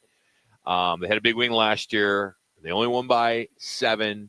Scatterby rushed for 260-plus yards, had a couple touchdowns. It was a career day, and they need that again. And I know they've had the Cowboys out, the Cowbells out, and all that kind of stuff. I don't know if that really is going to make a difference because the Cowbells aren't on when they're playing, right? Yeah, when the opponent's got the ball, they'll do the whole cowbell thing. Yeah. When they have the ball, they won't do it, obviously. Yeah. So I think that it's a great test. When you're talking about Cam Scatterby, that game against Mississippi State, that put him on the map. I mean, yeah, they realized he was a good running back, but that against an SEC opponent, at home, to run, to break tackles, to have that 235 yards rushing was truly amazing. What they went, oh, wait a second, there's a kid out there at Arizona State that we should pay attention to. And then he continued to have those kind of numbers, catching the ball, throwing the ball, punting the ball. And just the way he ran, the physicality, the physical nature of the way he ran the football, the way that he could break away from tackles, running routes, blitz pickups. I mean, everybody took a big notice, and he kept that up throughout the entire season. And I think a lot of folks, as far as a national basis is concerned, I can't recollect a lot of the national games, but that Big 12 championship game, when they basically schooled Iowa State, and as well as he played, you went, wow. And the next thing you know, you've got a bye, and you're going to take on Texas. And they had a big game against Texas as well, too. So I think there's certain games that if you're I'll call Heisman Trophy candidate, or you're a fringe player as far as nobody's seen you, and you break out in a big game, all of a sudden people start to notice and start to watch ASU. They start to watch this team or that team. That's why I was hoping, I wish they weren't up against Michigan and Oklahoma. I want to watch that game. Yeah. I really want to see this true freshman, this kid that's making, $13 million, whatever he's making. And you want to see Mateer, how he does as a quarterback for Oklahoma, how he does against Michigan. I'll tell you the other game that's a little intriguing, even though, is that Oklahoma State-Oregon game, even though Oregon's favored by, 27.5. Just the little subtle shots at each other about who can outspend who, and Gundy talking about, Phil Knight and the NIL money. And then, T-Boone Pickens has done a hell of a job with his trust toward his for Oklahoma State. I think he donated, $400 million for a facility, several years ago. I'm sure that trust fund gets tapped. But it's just like Dan Lanning, the head coach of Oregon, is going to probably go, you know what? we might just rub this bad boy, this little salt in the wound if we're up by 20, 21 points. Now, coaches are going to run their offense. They'll play their second, third teamers if they're up by 21, 28. But as far as he's concerned, for somebody to question you and how much you're – just because you spend more money makes you good, that really rubs a head coach the wrong way. Like, oh, excuse us. Like, look what we did in the playoffs. Look what we did against Ohio State last year. I mean, Dan Lanning's got a hell of a resume for what he's done at Oregon. Oh, great. Aside from the money that's being input. And Lanning's shot is like, look, everybody's got their money. Then you know what? If you want to complain about the lack of money you're getting, then go to your other alumni. Go back to the Two Boom Pickens family and get more money. Matter of fact, Alabama is talking about that as well. Well, in Tuscaloosa, we got to really up the ante to go get those kind of players to combat the NIL money for guys going to FSU, or they're going to Florida, or they're going to Miami or wherever. 45. So I think that those are things that you go, if they're complaining, Alabama, that they're getting outspent, that's the key why you won so many national championships, then you need to check yourself. You need to get either go after recruit better players or work it from there. All right, we're going to move Kevin to 245. But so if that's the case, I do want to mention a couple things I was going to get into a little bit later. Clemson, they cashed in on alcohol sales. For the first time ever there in Boone, Carolina, they had their first game with alcohol sales, and it brought in nearly $500,000. 45,000 drinks were sold against LSU. Which accounted for they grossed $468,000. So the university nets $230 because they have to split with the concessionaire. So I thought that was interesting. If you haven't seen it, TCU has their what is being the first snow room in college. Snow room? Yes. The Horned Frogs went all in on their $50 million upgrade, and they have what they call the first snow room in college football. Purple lights, falling flurries. It's a recovering therapy is what they're calling it. So it's a chamber, which is always near freezing, and you got snow flurries falling. They got the purple lights, and it's for players to go in there for recovery, for inflammation reduction and things like that. I thought that's pretty cool. And then one other story I think is kind of cool. Idaho, the Vandals. Yes. They're out there in Moscow, right? They are doing something pretty cool this weekend. They're doing the Fighting Taters is going to be their helmets. So they're rolling out these potato-themed Fighting Taters helmets. They're going to have a big potato truck. They're going to have the Spuddy Buddy there. And I think it's pretty cool. Yeah. I mean, so it's the Idaho Potato Commission sponsoring the game. But, the helmets got all these, taters on them, and pretty cool. I love tater tots. Yeah, who doesn't like tater tots, right? And then finally, last story for college football, Texas State, of course, joining the Pac-12, and they're already talking about some travel issues that they're going to have because the nearest conference opponent is 1,000 miles away.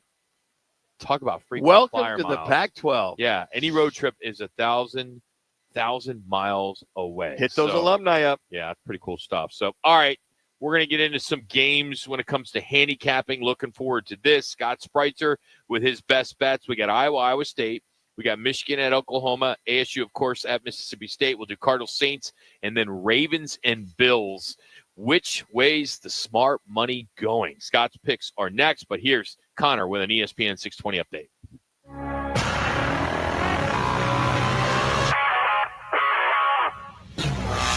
It's now time for your Roc and Manuch with Jimmy B's ESPN 620 update. I'm Connor Collins. The D-backs open their weekend tonight at Chase Field against the Boston Red Sox. First pitch is scheduled for 6:40 p.m. with Eduardo Rodriguez going up against Boston lefty Payson Toole. You can listen to the game at 98.7 Arizona Sports, and tomorrow Arizona State heads to Starkville to face Mississippi State. Kickoff is at 4:30 on ESPN2 and on the radio on ESPN 620. And on Sunday, the Cardinals kick off Week 1 in New Orleans at the Superdome. Kickoff is at 10 a.m. on CBS, and you can also catch the game at 98.7 Arizona Sports. This update is courtesy of Roc and Manuch with Jimmy B's Sun Devil Watch Party, presented by Dos Equis. The first road watch party is tomorrow at 4:30. Devils at Mississippi State, live from backyards at Desert Ridge. And everyone wearing their ASU gear at kickoff gets a free Dos Equis from our friends at Dos Equis. Go for Dos.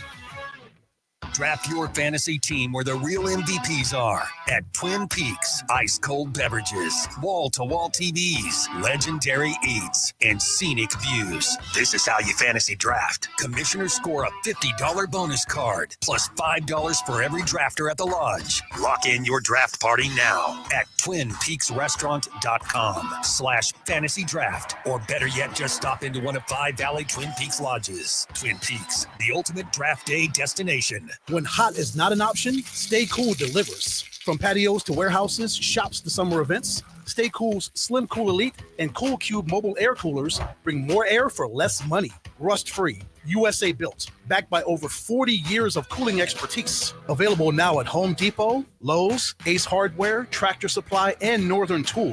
For more information, go to staycool-products.com. Stay Cool Products. Form, function, value. Get yours today and beat the heat. I was in a wreck. I need a check. Lerner and Rowe is the way to go. I was in a wreck. I need a check. Lerner and Rowe is the way to go. I was in a wreck. I need a check. Lerner and Rowe is the way to go. I'm Kevin Rowe from Lerner and Rowe, and we've been serving Arizonans for 20 years. Make the best choice after an accident. Call 977-1900. That's 977-1900. Lerner and Rowe is the way to go. Call 977-1900. 977-1900. It's time to make plans to join Roc and Manuch with Jimmy B for the Dos Equis Sun Devils watch party. ASU on the road at Mississippi State, Saturday, September 6th at Backyard Desert Ridge. Your ultimate tailgate. 40-plus beers, signature cocktails, elevated bar favorites, and the game on massive LED walls. At halftime, 25 fans get a shot to roll for dough. $10,000 on the line. The guys will also host road game parties for Baylor and Iowa State at Backyard Desert Ridge and Utah at Backyard Gilbert. Crest Insurance is about more than providing coverage. It's about creating your safety net. Personal, reliable, and supportive. We offer access to a national network of trusted carriers. Whether you need home, auto, or business insurance, we're here to help with a personal touch that's close to home. With Crest, you're not only protecting what matters most, but also helping to build stronger, more resilient communities. Crest Insurance, service you can count on. Attention golf lovers and putting enthusiasts. Are you ready to elevate your game? At Putting World, we've got cutting-edge technology that'll have you sinking putts like a pro. With high-tech simulators and expert coaches, you'll be on your way to mastering that tricky six-footer in no time. Check us out at puttingworld.com. Whether you're a seasoned golfer or a newbie who thinks a hole-in-one is just a fancy donut, there's a place for you at Putting World. Eat it, drink it, sink it. Putting World. Now, sports gamblers, Scott Spreitzer, one of the leaders and most trusted names in the country. Nobody watches and studies games more than he does. From TalkSports.com, here's Scott Spreitzer, exclusively on with Roc and Manuch with Jimmy B on ESPN 620. Oh, here we go. Scott Spreitzer joins us. Got a bunch of games to get into. Of course, Iowa Lane 3, Michigan goes to Norman, Arizona State at Mississippi State. And we will start with the Cy-Hawk rivalry, Scott, as Iowa, I believe, given 3.5 at Iowa State. This is this could be a classic dogfight, or does the Hawkeyes cover on the road? Or the first one to 10 wins. Yeah. Which one's it going to be? That seems to be the norm when it comes to any game with Iowa, right? First one to get the first safety. But, Iowa State, 3.5-point favorite here. Tough game, but I do back the Hawkeyes here plus the points. They look like 1950s football against Albany last week. And, tell me something new. We've heard that ever since Ferentz arrived in Iowa City. Their football style is 3 yards in a cloud of dust, play defense, play field position, don't make mistakes. It's worked well for Ferentz. They've got a new quarterback, and he finished with 8 completions for 44 yards last week. But that's all they needed. I mean, they ran for more than 300 yards. The quarterback's name, by the way, is Mark Gronowski, and he played at South Dakota State as a transfer from there. He averaged about 22 passes per game the last 3 years for South Dakota State. And he also threw, 93 touchdown passes and only 20 picks in 3+ years at South Dakota State. So nearly a 5-to-1 ratio. That's pretty darn good. Doesn't make a lot of dumb passes. In Iowa State, we talked about that game against Kansas State before the contest, and I mentioned, the winner of that game to me would be a playoff dark horse. And people are giving Iowa State a ton of credit. I get it. Rocco Becht has been phenomenal. They got outgained by over 70 yards by K-State in that win. And there were some mistakes made by the Wildcats that led to the Cyclones winning that game. I also think, Iowa State hasn't had a day off since playing in Dublin. So they go to Dublin a week before the game, and it's been nonstop ever since. Guys, I think at 3.5, Iowa's the play here. Okay. All right, second game, Michigan, the rookie quarterback going to Oklahoma. Last time I looked, OU was -5.5. Mateer, here he is on the big stage. Had a really good game against Southern Illinois. A lot of motivation, I think, by Mateer and Venables as far as his job being on the line this year. Yeah, I got to see something out of Venables before I can trust him against, top programs. I mean, we know he's a fantastic DC, one of the best. But maybe he's hit that Peter principle. We'll find out. But listen, this one opened Oklahoma -3 in a couple of books. It was a bad number, but that's where it opened. And it got as high as 6. And then Michigan money started coming in to knock it down under 6, down to as low as 5 and 4.5 at one point. But it's kind of settled in that 5.5 range. Listen, I'm watching the Sooners again last year. I watched them go 3-6 over their final 9 games. I know they hit a few things from Michigan in last week's 35-3 win against Illinois State, but the bottom line is that they didn't run the ball well, 3.2 yards per carry, and it was only 21-3 in the fourth quarter, and then they added a couple of touchdowns. They're going to get a couple of offensive linemen back this week, but I look at the Wolverines. Bryce Underwood, I know he was at home. I know he was going up against a team they could beat and handle without a ton of trouble when they played New Mexico. But his confidence was through the roof, and it wasn't like cocky type of attitude. It was just confidence in who he is and what he has around him. They gained 7.2 yards per play. I think they win in the trenches, Michigan. So I do like a plus the points here. Scott, you watch a lot of football, and it seems like OU just hasn't transitioned to that size and physicality you need in the SEC. I mean, I look at them and go, they're still kind of stuck in the Big 8/Big 12 with finesse and speed. And it looks to me that it's catching up to this OU program. Yeah, it is. And I think, Venables, I've always thought about, and I'm not saying there hasn't been great defensive minds that have won a lot of games. We've seen it over the years. But I've always been one of those guys who thinks, I want a head coach who's an offensive-minded coach, and then he can go out and get a really good DC. And Oklahoma doesn't have that. Venables, he's not an offensive coach at all. And we've seen them struggle on the offensive side. As you mentioned, it's kind of a finesse football. I bet you if they're in the Big 12, they probably win 10 games every year still. But in the SEC, where it's all about the big boys up front, Oklahoma is going to have a tough time, I think, being a team that wins 8 or 9 games a year. They've got to get an offensive-minded coach in there. Now, maybe they come out tomorrow and knock Michigan around, and we're all a little surprised and say, wow, Venables figured it out. I just don't think it's going to happen. I agree with you. All right. Where we're going now. Arizona State at Mississippi State. Opened at 10. That's where I got it. Sun Devils favored by, 5.5, 6.5 heading into SEC country. Can Arizona State back it up in Starkville, Scott? Yeah, 6.5-point favorite. When this one opened, it was higher, and then sharp money like crazy came in on Mississippi State. And for Sun Devil fans that listen to your show, that doesn't, sharp money doesn't mean win every time, okay? So, but I'm just letting you know where the sharp money, it came in on Mississippi State. They drove it down under the key number of 7. Of course, all the talk right now in Starkville is, Dillingham and his comments and giving Starkville motivation. I'm always one of those guys, working with former football players like yourself, all that extra motivation from talk and all that lasts until kickoff, and then all of a sudden you got to, strap up that chin strap and get ready to play. Last year's game, I do kind of like Miss State here, but last year's game wasn't as close as the final score. The final was 30-23, and I'm hearing a lot of people talking about, they hung with them. They only lost by 7. It was a 20-point game in the fourth quarter, and then Miss State scored a couple of times. Here's what bothered me about ASU in this game. First of all, they're no longer going to shock anybody. Nobody's going to be surprised about how good ASU is. But Leavitt was held in check in last year's game. He was 10 for 20, 69 yards. He ran the ball well. But Scattaboo, who's no longer there, he went off for 260-plus yards rushing. So they don't have him. Miss State's better up front than they were last year. Again, no one's taking ASU lightly anymore after the outstanding campaign last year. And I was watching Miss State a little bit last week against Southern Miss on the road, and they slammed the door on them. Blake Shapen is healthy. He missed all but 4 games last year. So I think the Sharps are on the right side here with Miss State plus the points.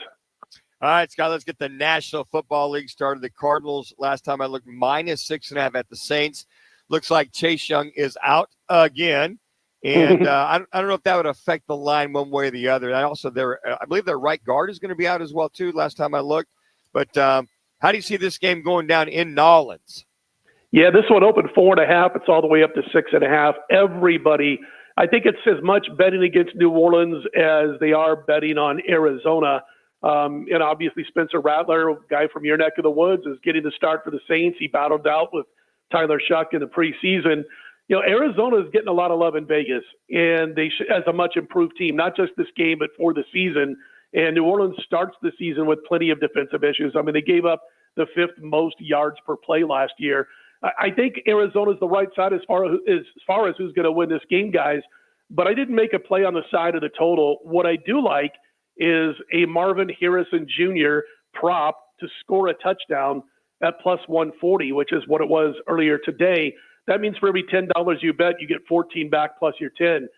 Fantastic last year. He's expected to be in even better shape this season. I know you talked about bulking up in the off season, but I want to back Arizona. I can't do it laying this many points on the road. I know New Orleans went 0-6 and Rattler's 6 starts, and he finished with more picks than touchdowns. I think Arizona wins the game, but I like that prop on Harrison a little more. Is it also because of Kellen Moore's the head coach and his play calling, Scott? I mean, is that factor into it at all? Sure, part of it. I mean, that's part of the deal right now. Before we get into the season, is the play calling, and again, you're going up against a team that everybody expects to be in the bottom 4 or 5 of the entire NFL as far as the New Orleans Saints are concerned. So, yeah, you got the combination of a couple of things that's driven that number up, and for me, it was like, all right, if they're laying 4, I could play Arizona. It opened 4.5. I decided to stay off, and certainly don't want to have to win by a touchdown on the road in week 1. I mean, I said it last week in college, and we had 2 plays Saturday and Sunday. We had one on Saturday, Arizona. We had Miami on Sunday. I was happy with 2-0. I've got, a couple of plays again because in week 1, whether it be college or pro football, I always say, ain't nobody knows nothing about nothing. All right, how about the Ravens at the Bulls in Buffalo? At the Bills. Excuse me.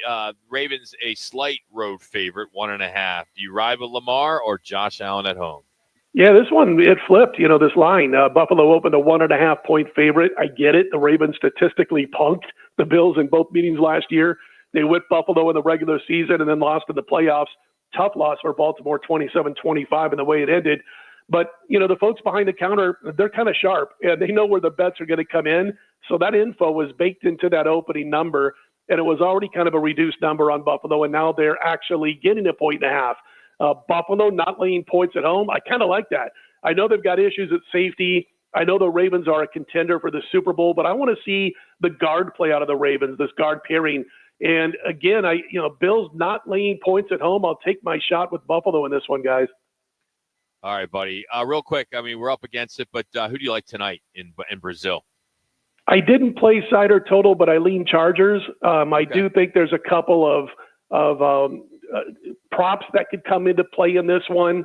But as far as the side or the total, I decided just to go ahead and pass. When I look at the props, I think Xavier Worthy over 59.5 receiving yards isn't a bad way to go for the Chiefs. And it's one of those things that could happen no matter who wins this game. It's like last night I had Ferguson for Dallas over his receiving total, which was 3.5. He finished with 5 receptions. And I was talking about in my write-up that's what I'm looking for is something that can happen no matter who wins the football game. And I think Worthy over 59.5 receiving yards, not a bad way to go. Thank you, Scott. We got to go, buddy. Oh, I'm sorry. Appreciate it. And we'll see you next week, Scott. Thank you. Take care, guys. That's Scott Spreitzer, DocSports.com. You can follow him on X at Scott Wins. Kevin Rowe next on Roc and Manuch with Jimmy B. Looking for a place where everyone is welcome? Come to Azul Bar and Grill in Phoenix. Not your typical sports bar, Azul is the ultimate hangout spot for friends and families alike. Enjoy live music, catch your favorite games, play some fun games, and savor delicious food in a vibrant atmosphere. Visit us at 3134 West Carefree Highway in the Tremonto Plaza. Don't miss out on our daily events and specials at azulgrill.com. Azul Bar and Grill, a great time, but a better time with you. All right, folks, here we go. 3rd and long, and your old underwear just got blitzed again. Sweaty, bunched up, riding high. That's a wardrobe malfunction, and you cannot coach through that. But hold everything. Chill Boys enters the game. Cool, breathable bamboo boxers, smooth as a perfectly executed 2-minute drill. I slipped on a pair and bam, total comfort in the pocket, even in the Arizona heat. I've called a lot of clutch performances in my day, and I'm calling it right now. Chill Boys is the MVP of underwear. We've all made the switch here at ESPN 620, and trust me, you should too. Head to chillboys.com, use code ESPN, and get 20% off your first order. That's chillboys.com. Folks, this is a game changer. You cannot afford to fumble. Arizona's headquarters for Toyotas is Wright Toyota. Hey, Rock, for my friends at Wright Toyota in Scottsdale. You will always find the right deal at Wright Toyota. Wright Toyota has been driving Arizona's home for years with their amazing service, pricing, and great selections. I encourage you to discover the difference at Wright Toyota. Make the right choice, Wright Toyota, just off the 101 on Frank Lloyd Wright Boulevard, and always online at WrightToyota.com. The right price, the right selection. Check out WrightToyota.com. Leaders don't wait, they innovate. The next big leap is here. Real Time's Real Intelligence, RI. It's smarter, faster, and cleaner than any AI on the planet. It makes jaw-dropping images, 4K videos, Grammy-eligible music, research, code, everything in one place. Don't get left behind. The future is already here.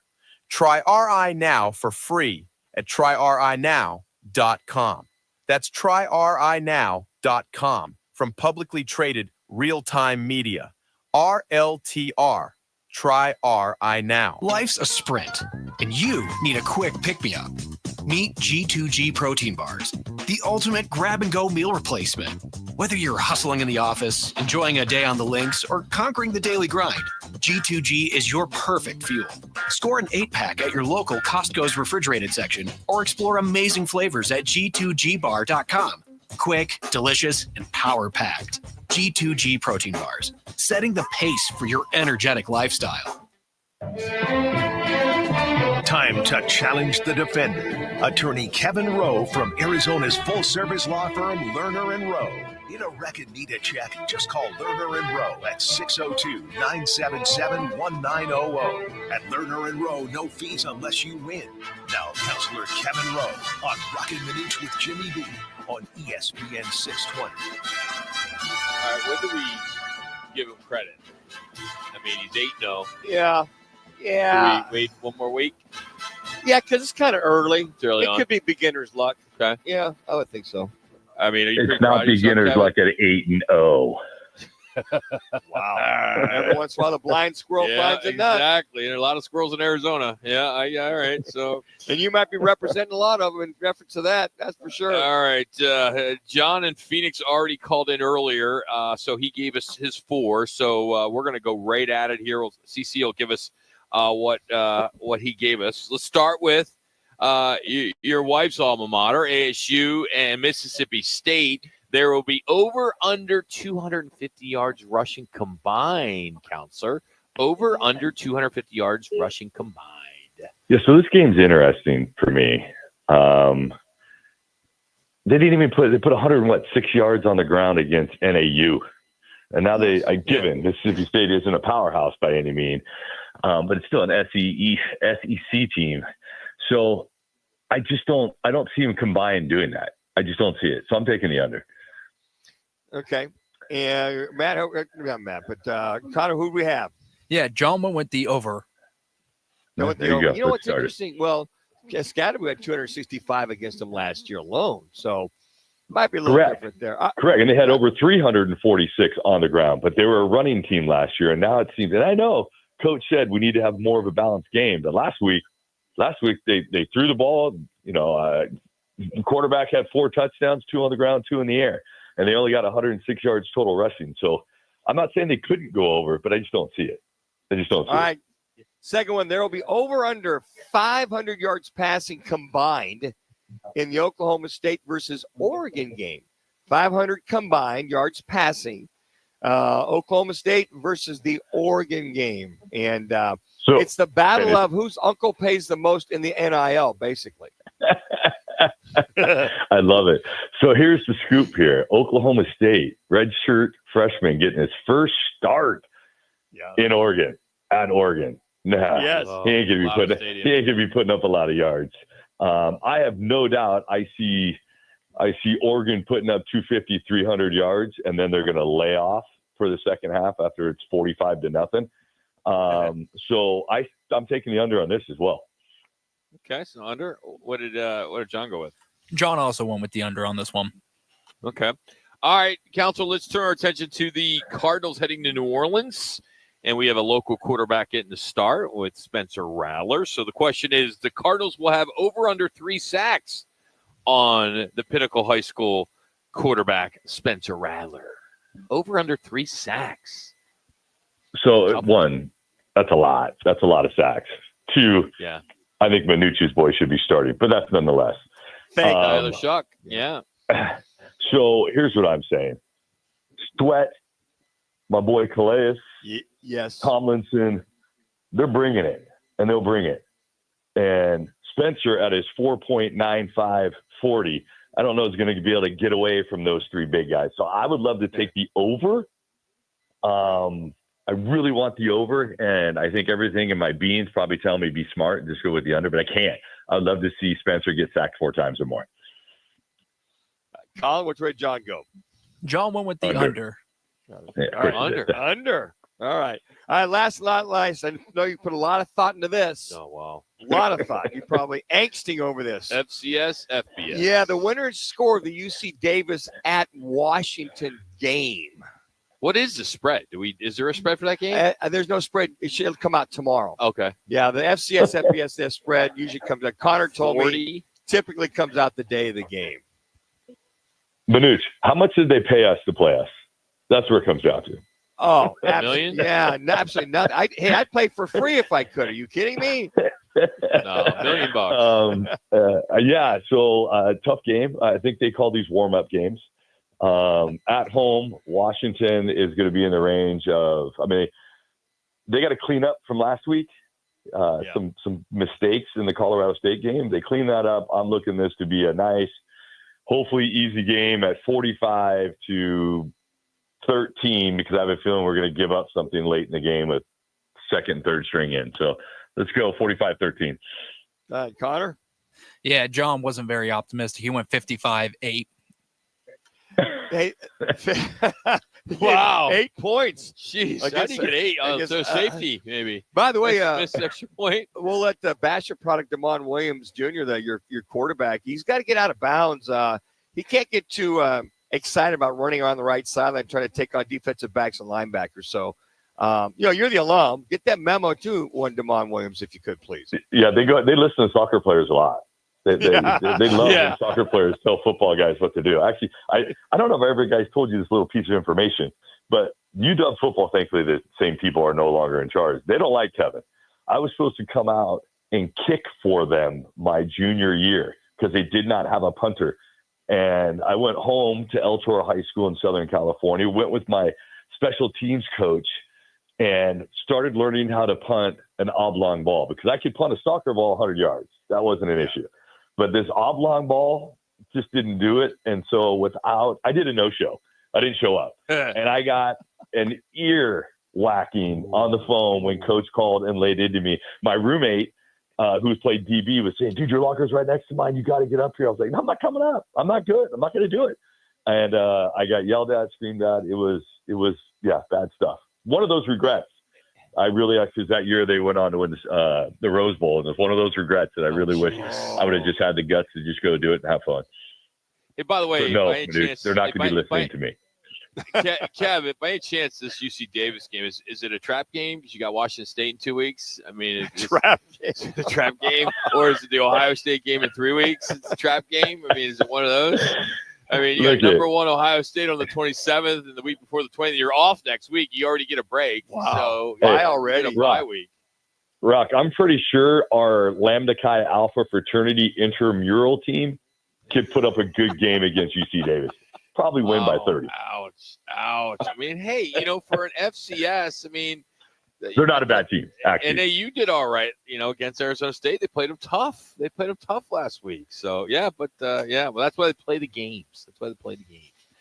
All right, Counselor. Thank you, buddy. Any big weekend plans, or you get a lot of kiddo stuff, or what?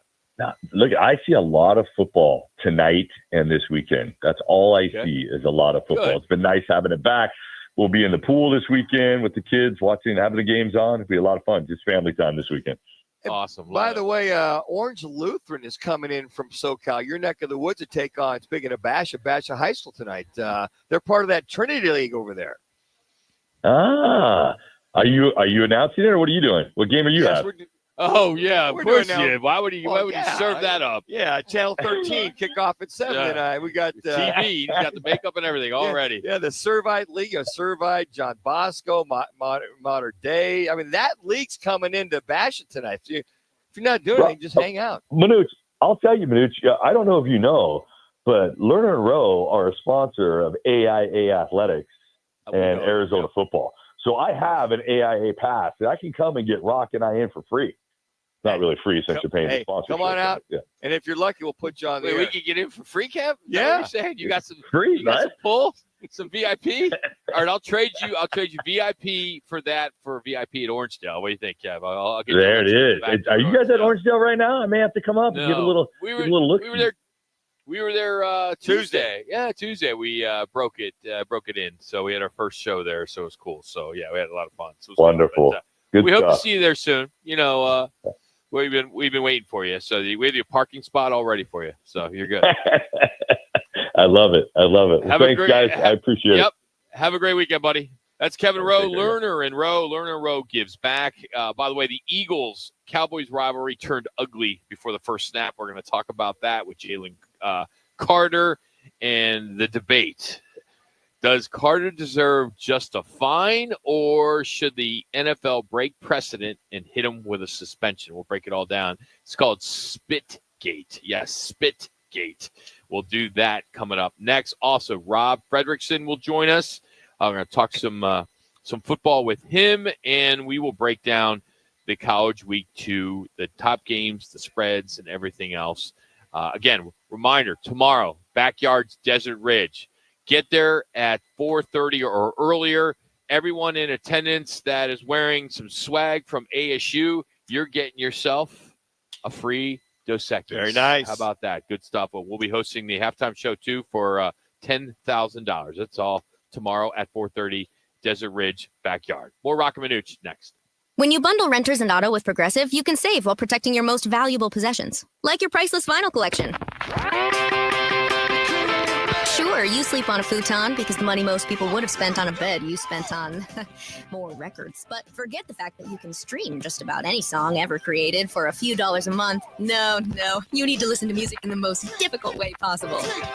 So go ahead and get Progressive so you can save while protecting the things that matter to you. Progressive Casualty Insurance Company and affiliates and other insurers. Not available in all states or situations. Why choose a Sleep Number smart bed? Can I make my site softer? Can I make my site firmer? Can we sleep cooler? Sleep Number does that. Cools up to 8 times faster and lets you choose your ideal comfort on either side. Your Sleep Number setting. It's the final days of Sleep Number's biggest sale of the year. All beds on sale. Up to 50% off the limited edition smart bed. Ends Monday. All Sleep Number smart beds offer temperature solutions for your best sleep. Check it out at a Sleep Number store or sleepnumber.com today. So my mother is thinking of switching from Verizon to Pure Talk, but she's worried the deal sounds too good to be true. Michael, she said, how can those Pure Talk people offer me the same basic service as Verizon for so much less money? I said, Mom, go ask Google how much Verizon spends on advertising and promotion. A few seconds later, my mother said, oh my goodness, $12 billion a year? That must be a typo. I'll tell you what I told my mom. It's not a typo. Verizon spends $12 billion a year on advertising and promotion, and their customers are paying for it. Well, Pure Talk doesn't spend that kind of money on commercials. Trust me, I would know. Consequently, they can offer you and my mother unlimited talk, text, and plenty of data on a blazing fast 5G network for just $25 a month. Dial pound 250 and say the words Mike Rowe, and you'll get an additional 50% off your first month. That's pound 250 Mike Rowe. Pure Talk. Everything you need and nothing you don't. It's back. Sign up now for the Roc and Manuch with Jimmy B annual Pro Football Pick'em Contest, powered by all 5 Twin Peaks locations. Pick the winners each week, score great prizes all season long, and earn bragging rights until next year. And don't forget, the guys are live every Thursday from 1 to 4 to kick off your football weekend at one of the 5 Valley Twin Peaks lodges. It's free to play and easy to join. Just head to fanpick'em.com. That's fanpick'em.com, powered by Twin Peaks. Eats, drinks, scenic views, and your home for pro football. Join the team at the largest towing company in the state, All City Towing. We're hiring dispatchers, call takers, lot attendants, drivers, and customer service personnel. Enjoy benefits like the state's most advanced towing equipment, set work schedules, a healthy 401k employer match, health benefits, employer paid life insurance, and a monthly fuel allowance. Ready to take your career to the next level? Visit us at allcitytowing.com. All City Towing, where your future is on the move. KTAR AM Phoenix, Arizona's home for the worldwide leader in sports. Is ESPN 620. And now, an on-air sports marketing presentation.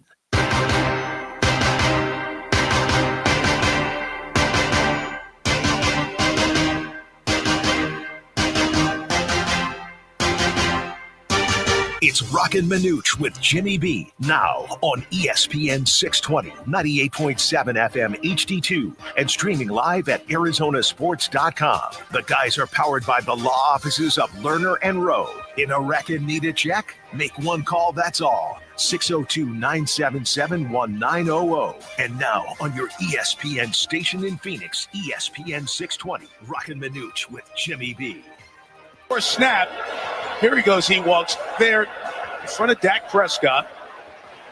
Did he spit? Did he spit on him? I think he did. There you go. There you go. And the official was right there to throw the flag. Brian Neal, the umpire, who was keeping an eye on that confrontation, no idea. You know, it was a mistake that happened on my side, and it just won't happen again. So I feel bad for just my teammates and the fans out there. You know, I'm doing it for them. You know, I'm doing it for my family also. But the fans, you know, they show the most love. You heard them out there today. Just not being able to finish the start the game, even finish the game, but we'll get better. It won't happen again. I don't try to do nothing out of the ordinary. You know, anything that I feel like I've done something back is provoked. But, you know, if it's something out there, y'all see it, we'll ball better. Spitgate is here. You heard Jalen Carter getting ejected from NBC and then him talking afterwards as he's apologizing as this Eagles-Cowboys rivalry turned ugly before the first snap last night as Jalen Carter was ejected after spitting directly on Dak Prescott, caught red-handed on camera, tossed without playing a single down. Dallas then took immediate advantage, marched down the field, scored on their opening drive. The NFL world exploded. Fans, analysts, all calling it an embarrassment, a mistake. Some say he should be suspended for multiple games. But let's look at the pros and cons. I don't know if there's any cons, but there's some pros. You got clear video evidence that makes this different from any past spitting case. And we'll get into those. It sets an example, if he gets further penalty, that spitting is one of the most disrespectful acts in sports. And another reason for further penalty, protects the league's image on opening night when the NFL wants a clean showcase. Now, when you look at the cons of a further penalty, you can make a case. There's no firm precedent for suspension.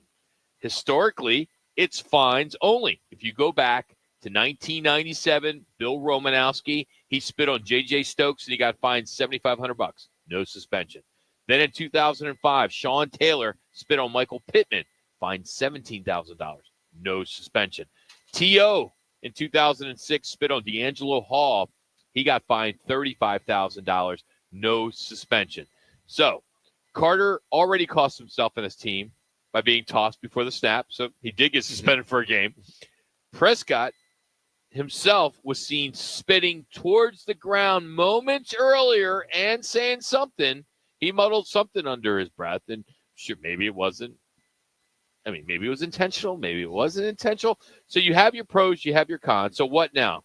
Given the video clarity, the smirk that Carter made afterwards, it seems inevitable that the NFL will come down and give him at least one game suspension to send a stronger message. Or will the NFL stick to the book on page 38 that says if someone spits, which is not in there, if someone does something like this, they just get a heavy fine? Well, a couple things. Those incidents you just mentioned were all before the new CBA. Okay. So the new collective bargaining agreement has a particular line in there about spitting, unsportsmanlike conduct. Where does that amount?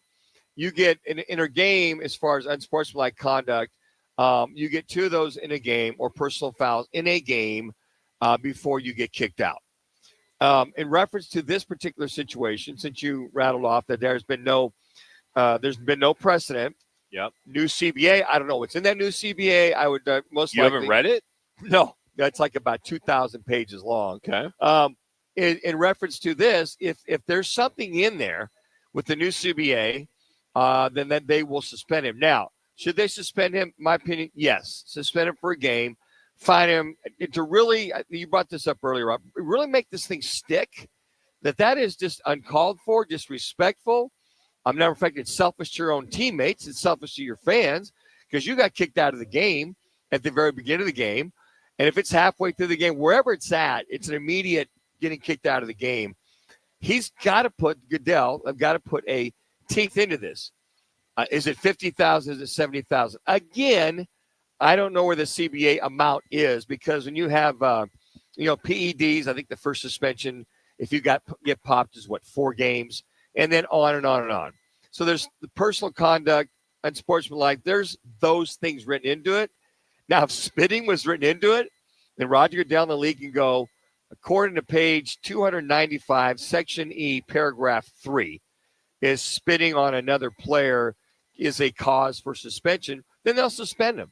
But if they don't have anything into it, all they can do right now is fine him. Now, I think what you when you heard Sirianni talk about they will handle this in-house, okay, there's the in-house handling.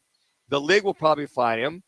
If Sirianni wanted to send a message to his team and win Jalen Carter, then he has the opportunity to suspend him for a game.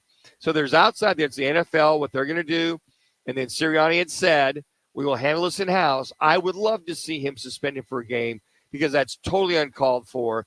And that's the low of the low. So there's a couple different angles that could happen. How much does his character play into this? Let me just, if for those of you who don't know the history of Jalen Carter, you can go back to 2023. While he was at Georgia, he was involved in a street racing accident that killed a fellow player, Devin Willock, and a staff member, Chandler McCroy, who was the recording guy for the Bulldogs. And he pleaded no contest to the misdemeanor reckless driving and racing. He received 12 months probation and a $1,000 fine. Okay, so that's in 2023. In college. Okay. His second season in the NFL, which was last year, right? He was benched at least for the opening series of the Monday night game due to a team disciplinary issue. Okay. He reported late to a team-related commitment. Last year, he was also fined just over $17,000 for delivering an open-handed slap to a center during the NFC Championship game, assessed post-play. And now you got the Spitgate. You have all these off-field issues. I mean, he's an extremely valuable player. He earned a Pro Bowl. He's a second-team All-Pro last year. He played a major role in this team winning their Super Bowl.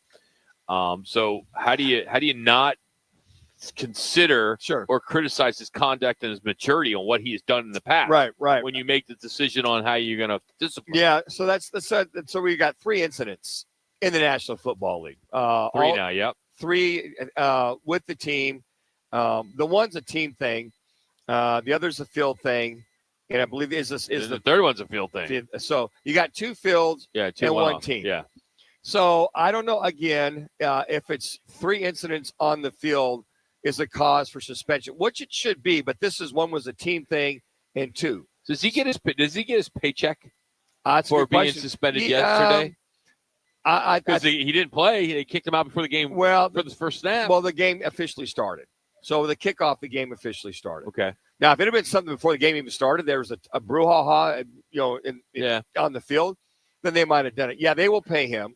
They'll fine him. So the thing here is what I'm trying to do is you got two on the field, and then 1 off the field. How the league looks at something like that, the internal stuff they're not going to look at. They're going to say, hey, Philadelphia, you guys handle that. So this is the second major situation for Philadelphia. How Sirianni handles that is how much leeway do you give your guys with in-house things. So if it's 1 to 2nd, if I'm Sirianni, I suspend him. I'm going to fine him. I'm going to suspend him. All right. So you're saying the team should suspend him? Yeah, the team should suspend him. Not the league. Yeah, because if the league, if their hands are tied, whether they can suspend him or not. Because there's no rule, there's no precedent. I mean, you got precedent, but nothing ever happened. There was nobody ever suspended. They were just fined, right? And if it's an in-team thing, I think it have a lot of weight. And the commissioner said, look, I can't. He might call the general manager, the president of the Eagles, and said, look, my hands are tied. This is up to you guys. We're going to fine him. We're going to fine him $50,000, whatever. We can't suspend him as far as that's concerned. We would highly recommend, but that's up to you, Philadelphia, that you suspend him, and then have to just leave that alone. All right, we have some audio cuts that we want to drop. As we'll start with Nick Sirianni, the Eagles head coach. Here he is saying that they'll handle the Carter incident in-house. Yeah, I'm going to keep all our conversations and all my disciplinary things in-house. But we got to do it. We have to fix it as coaches. Is this something where you might take disciplinary action against Jalen? Again, I will keep everything in-house, and we will. You won't ever get that from me. We will. Everything will always be handled in-house, just like private conversations that I have with players. None of that will ever be out to you guys. I'm sorry. Everything that we do is going to be held in-house. Again, he knows. And we needed him out there today, and he wasn't out there against a really good offense. I love the fact that Sirianni's that way. Sure. I love the fact that the media is going to bitch and they're going to moan because they can't get the information they need. Why do we have to know what goes on behind the scenes? I mean, he's setting the tone for his team. He's setting the tone for the team discipline. Yeah. He's keeping the details behind closed doors. It's what he should do. As he should. And there's so many media types that they're barking because they're upset in a big Philadelphia market. You know, they're upset. Yeah. You know, I can imagine what sports talk radio is. And you only hope that it doesn't get leaked either. Whatever disciplinary action he has doesn't get leaked. But if it does, then at that point, you know, he's not going to tell the press. But if they find out another way, then so be it. All right, here's a quick, tight soundbite reinforcing Philly's need for composure with Nick Sirianni. As you guys know, I want them. You see how I coach with emotion, and I want them to play with emotion, and that's what I kind of say all the time is. But you have to do it within the rules of the game because we need everybody out there to help us be successful. You got to keep your poise. You have to. You know, as your rivalry opening game coming off the Super Bowl victory, probably the worst time ever for Jalen Carter to screw up. All right, one more. It's a little long, but this is Dak Prescott talking about Carter. Thought I provoked him by spitting first. I probably spit 1,000 times throughout the game. I mean, especially game day, maybe even in general, and something I guess I'm not proud of. But in that case, he was trolling, I guess you could say, trying to mess with Tyler Booker. I was just looking at him. I was right here by the 2 linemen, and guess I needed to spit, and I wasn't going to spit on my lineman, and I just spit ahead. But I would say he was back there where Jory was in that sense, and he asked, or he goes, "You trying to spit on me?" And at that point, I mean, I felt like he was insulting me. Like I wouldn't spit on somebody. I'm damn sure not trying to spit on you. Like we're about to play a game. I'm wondering why you're trying to mess with the rookie. And so when I stepped through, I actually say the words like, "What the hell would I? Excuse me, but I'm probably even more colorful. What would I need to spit on you for?" And he just spit on me in that moment, and it was more of a surprise than anything. Refs obviously saw it through the flag. I was like, hell yeah, we get 15 yards to start the game off. Didn't realize he was getting ejected. Unfortunate that he did. Hell of a player. Changed our plan and our blocking scheme. As I've told you all right before the week, that we're going to protect against him. So helped in that manner. But I don't wish for anybody to get out of the game. I'm sure he probably regrets that to some extent. I'm pretty sure he knows I didn't try to spit on him or wasn't even aiming to spit on him. Something that's probably going to get a lot of coverage and a lot of attention that feel sorry for him. You know, it's funny. You see a lot of guys spit all over the place. I mean, look at Ketel Marte. He's got that little chaw in his mouth. They're all dipping, yeah. You're all dipping with that whole thing. But again, yeah, that wasn't any intention spitting at Jalen Carter. All right. Of course, we're out here at Wright Toyota, right on the corner, right on the price. Wright Toyota, big sale going on here for September. All right. So Monday, we remind you, we will be at Biggs American Bar and Grill at P83. It's our new home for Monday Night Football. Got all the action going on. We're pretty excited. Brand new partner of ours. I can't wait to go there. Everyone that I've talked to that lives out in the West Valley says this is the place, and we're pretty excited to be able to be hosting our halftime show where we're going to give you an opportunity to win $10,000. So we'll have a lot of fun. So we hope that you'll be there when we're there, which, of course, we'll be broadcasting from 1 to 4, and then we'll hang out and watch the game. That's right across from the Peoria Sports Complex at 83rd Avenue in Bell. If you want more information, you can head to bigspeoria.com. Everything's up on our website as well. All right, week 2, college football is loaded. You got rivalry sparks. You got some top 20 showdowns. You got some betting storylines as well. Of course, Michigan going to Oklahoma is the big one, along with Arizona State taking a shot in Starkville against Mississippi State. So we will get into those next. You're listening to Roc and Manuch with Jimmy B right here on ESPN 620. We're also 98.7 FM HD2. Tune in, Arizona Sports app, and tell your smart speaker, play ESPN 620 Phoenix. Craving sushi with a twist? Welcome to Rock Lobster, Chandler's vibrant and trendy sushi destination, where energy meets elegance. From bold wok-fired dishes to creative handcrafted rolls and cocktails, every bite brings the flavor. Every visit brings the vibe.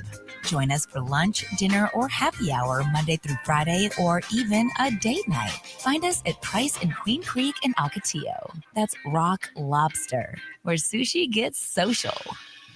Hey, it's Kevin Rowe from Lerner and Rowe, trusted across Arizona for helping injured people after serious car wrecks.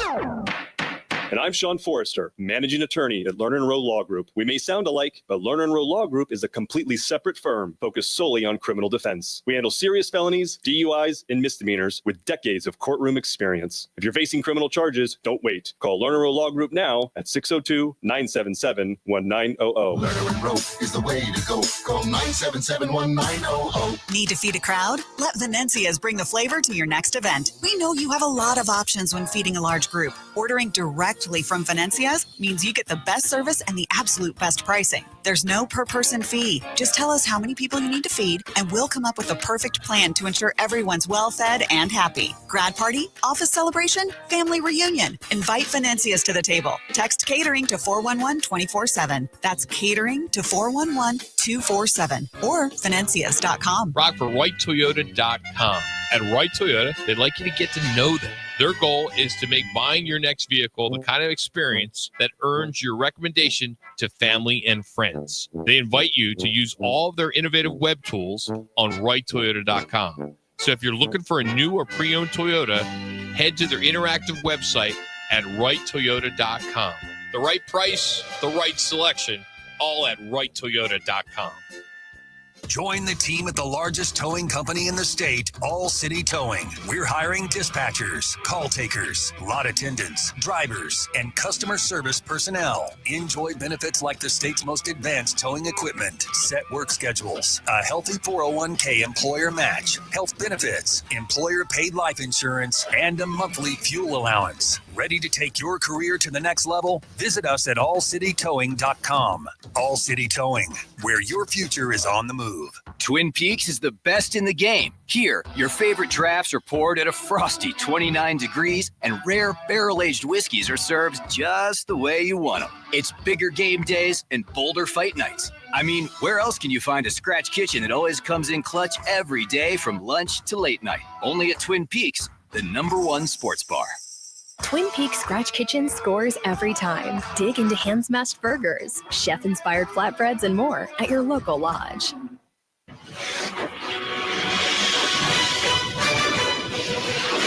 It's Friday, and the guys are live from Wright Toyota. Right on the corner, right on the price. Wright Toyota, located at 77th Street and Frank Lloyd Wright Boulevard in Scottsdale. Now back to the guys on ESPN 620. All right, we got some big-time showdowns, some rivalries, some good betting storylines. We'll break it down now, from Michigan at Oklahoma to the biggest favorites and long shot underdogs that will impact this college football playoff. So game on tomorrow. Please, if you are a Sun Devil fan and you want to go to a place where it's wide open, lots of room, the biggest TVs in the state, then you want to join us for our watch party at Backyard at Desert Ridge. There's one at Gilbert, and there's one at Desert Ridge. Can't miss it. Right off the 101 and Tatum, just north of the 101. We will be there. Kickoffs at 4:30. Tons of giveaways, tickets, all kinds of swag, ASU foam fingers. Really a lot of cool stuff. And then we found out yesterday from our buddy from Dos Equis, the Z-Man, he said everyone who's there at kickoff wearing ASU gear, swag, is going to get a free Dos Equis. Nice. Very nice. When's the last time? No one does that. No. They'll buy a few beers, Sure, yeah. here and there. But, the place holds hundreds of people. He better have all the sales guys' credit cards. Yeah, exactly. I don't know. He's going to hit his quota. It's He's going to hit his December bill. I'm sure he gets so much money a month. He's going to hit it right away. Everybody with your ASU gear I'm going on? to get one. I already got my shirt all ready to go. It's all pressed. Raise your hand, and then just keep your hand raised. We'll get every one of you. It's a hell of a deal. Nice kickoff prize. So 4:30, the game's on ESPN2, and right now it opened at 10. Okay, the spread was 10. It's now 6.5, and I've seen it as low as 5.5. So it's coming down. If you go back to last year when they played, Mississippi State came to Tempe. They lost by 7. It was a lot of it was because Scatterbo was on fire. He rushed for 260-something yards, a couple 65. touchdowns. Had a hell of a game, second most rushing yards for an Arizona State player in the history of Arizona State football. So this is one that it's going to be one for the ages, I hope. I just hope that they go in there. Hey, first of all, they want to win. I hope they totally go in there because that is going to be – I think we're going to see a fan base that's going to really get real excited because this is a test. I think there's still some people, Manuch, that were a little disappointed that they didn't blow out NAU. But we got to give NAU, a playoff team in FCS, some credit, right? And they played tough. Their defense was real good. But Sam Leavitt, this is the kind of game that he could shine. You got to remember, Heisman Trophy candidate, national television. The only downfall, if there is one, they're up against Michigan and Oklahoma, 15 versus an 18. That game's on ABC. I put my notes. Bummed it's the same time as ASU Mississippi State because that's a ranked top 20 battle with playoff implications. The spread's 4.5, 5.5. Oklahoma, big storylines with Bryce Underwood, the freshman who's making $13 million or whatever it is, NIL, and then the transfer John Mateer, who's got a big arm. That's two great games at the same time. I wish that was the 12:30 game instead of the 4:30 game. I look at this ASU game, and the one thing last year it was. We got to prove we can match the physicality against an SEC team, Mississippi State, and they did that. You talked about Cam Scatterbo, his numbers, and the points. I call them garbage points. And Mississippi State got late in the game. This game was totally under control last year by ASU. Now ASU being the favorite, being in the playoffs last year, different story. But on top of that, they got to again. There's always something in the Kenny Dillingham era that ASU is looking to prove to folks that they can go on the road to an SEC team, again, match the physicality. I think ASU is a faster team. They've got more explosiveness, and they got the better quarterback. All that being said, can this offensive line protect and block like they did last year? You looked at Sam's game, it was minimal numbers that he had last year. It was a hard time throwing against this SEC backfield and the pass rush they had. So I think there's another one of those boxes that Kenny wants to check, that they go on the road, SEC, match the physicality, match the speed, and win this game, whether it's by 6.5 or 3, on the road in an SEC neighborhood. We do know Arizona State has only won one SEC game ever. That was last year. And they rushed for 346 yards. They owned the time of possession over 40 minutes. That was huge. Dominated line of huge, scrimmage. For them to do that. By the way, as I mentioned, ESPN2 nationally and right here on ESPN 620, 98.7 FM, HD-2. You'll be able to hear the broadcast right here on ESPN Phoenix. Yeah, and I think that, again, Kenny's going to challenge his offensive line, his defensive line, to say, hey, look, you're going to have to match what we did last year. Now, they lost a couple linemen. You got Ben Coleman, who's now at center. Him being his 5th or 6th year. This offensive line is going to learn how to get that chemistry and then mesh a little bit better than NAU. And to your point, NAU's a different-looking team. They got better athletes. They're bigger. They're stronger. And I'll call it as it is, it was a very formidable opponent until ASU pretty much got on track. Now, you can look at all the penalties they had and a couple of the turnovers and the 5 sacks. That's a difference maker. But you better clean that up if you're going to go into Starkville and take on this SEC team. All right, some other games tomorrow. The Cy-Hawk rivalry, that's at 9 a.m. on Fox. Iowa State versus Iowa. The Iowa State favored by 3.5. So that's classic clash of bragging rights there. Some other notables, Ole Miss at Kentucky. Ole Miss getting 10 in some lines. Also listed 8.5 other places. Some other notables, underdogs to watch. James Madison plus 13.5 at Louisville. That's a long shot, but that's not a bad one to look at. SMU at Baylor. Tight Texas battle as SMU favored by 2.5 points. Some other upset picks that we're seeing. UNLV, Ohio, Rice on the money line as UNLV plus 118, Ohio 138, Rice plus 500.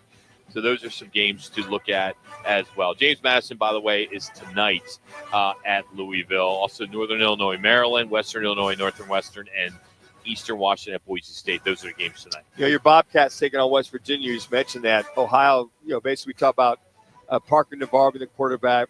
Nico Marchiol, also from Hamilton High School. He's the starting quarterback for West Virginia. Are you serious? Yeah, so we got two. Jeez. We got two Valley quarterbacks going at it. We have to. I mean, we did the NFL quarterbacks from the Phoenix area. We have to see what the college is because it's everywhere. Yeah.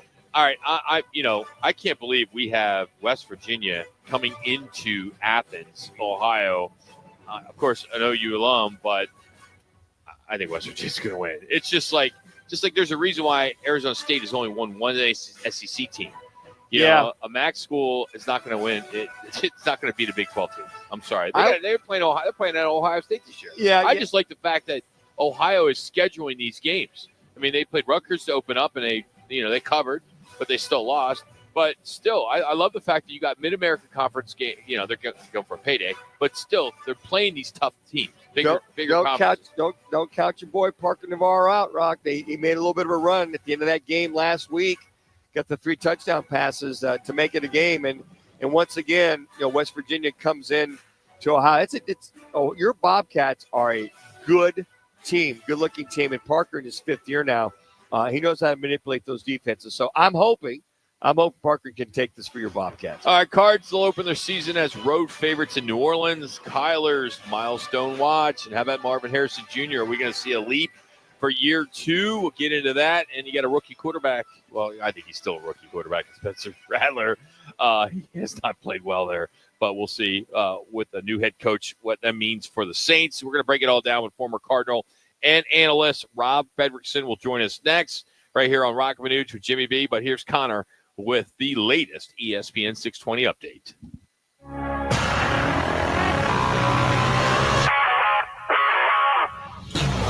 It's now time for your Roc and Manuch with Jimmy B's ESPN 620 update. I'm Connor Collins. The Diamondbacks open their weekend tonight at Chase Field against the Boston Red Sox. First pitch is scheduled for 6:40 p.m. with Eduardo Rodriguez going up against Boston lefty Peyton Toole. You can listen to the game at 98.7 Arizona Sports. and on the Arizona Sports app. Tomorrow, Arizona State heads to Starkville to face Mississippi State. That kickoff is set for 4:30 on ESPN2 and on the radio at ESPN 620.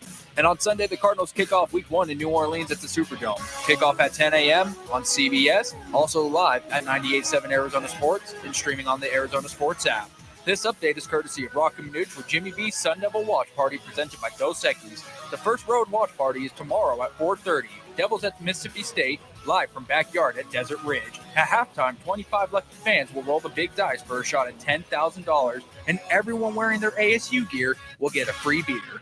When it comes to sushi, reputation matters, and Sushi Brokers Arcadia has built theirs on being the best sushi in Arizona. From traditional rolls to bold fusion creations, like our crowd favorite, Seafood Dynamite, and the must-try sushi pizza. We've got something for everyone. Our famous happy hour is every day from 3 to 6:30 with fresh favorites like the California roll, spicy tuna roll, and the surf and turf roll topped with seared steak. Sushi Brokers Arcadia, 44th Street in Indian School. When hot is not an option, Stay Cool delivers. From patios to warehouses, shops to summer events, Stay Cool's Slim Cool Elite and Cool Cube mobile air coolers bring more air for less money. Rust-free, USA built, backed by over 40 years of cooling expertise. Available now at Home Depot, Lowe's, Ace Hardware, Tractor Supply, and Northern Tool. For more information, go to staycool-products.com. Stay Cool Products. Form, function, value. Get yours today and beat the heat. Mondays belong to Roc and Manuch with Jimmy B. Live from Biggs America Bar and Grill in Peoria. The guys broadcast every Monday from 1 till 4, right in P83, across from the Peoria Sports Complex at 83rd Avenue in Bell. Then stick around as they host that night's football game. Food, drinks, prizes, and a shot at cash. That's right. Each week, 20 fans get a chance to roll the dough for $10,000. $10,000 Mondays. Biggs Roc and Manuch with Jimmy B. Be there. Parents, we need to talk about teen violence. It's hurting our kids and our communities. Seeing how violence impacts our kids is heartbreaking. We need to step up. It affects everyone. So when it comes to teen violence videos, do the right thing. Report it. Don't repost. The Maricopa County Attorney's Office is committed to keeping our community safe and free from teen violence. Let's work together to report videos of violence instead of reposting them. Together, we can create a safer community. At Crest Insurance, we believe great insurance starts with great relationships. For years, we've been protecting businesses, families, and futures with the care and expertise you deserve. Our team knows what it takes to provide personalized solutions for your needs. We're here to make insurance simple, reliable, and stress-free. Visit crestins.com to see how we can protect what matters most to you. It's time to make plans to join Roc and Manuch with Jimmy B for the Dos Equis Sun Devils Watch Party. ASU on the road at Mississippi State, Saturday, September 6th at Backyard Desert Ridge. Your ultimate tailgate. 40-plus beers, signature cocktails, elevated bar favorites, and the game on massive LED walls. At halftime, 25 fans get a shot to roll for dough. $10,000 on the line. The guys will also host road game parties for Baylor and Iowa State at Backyard Desert Ridge and Utah at Backyard Gilbert.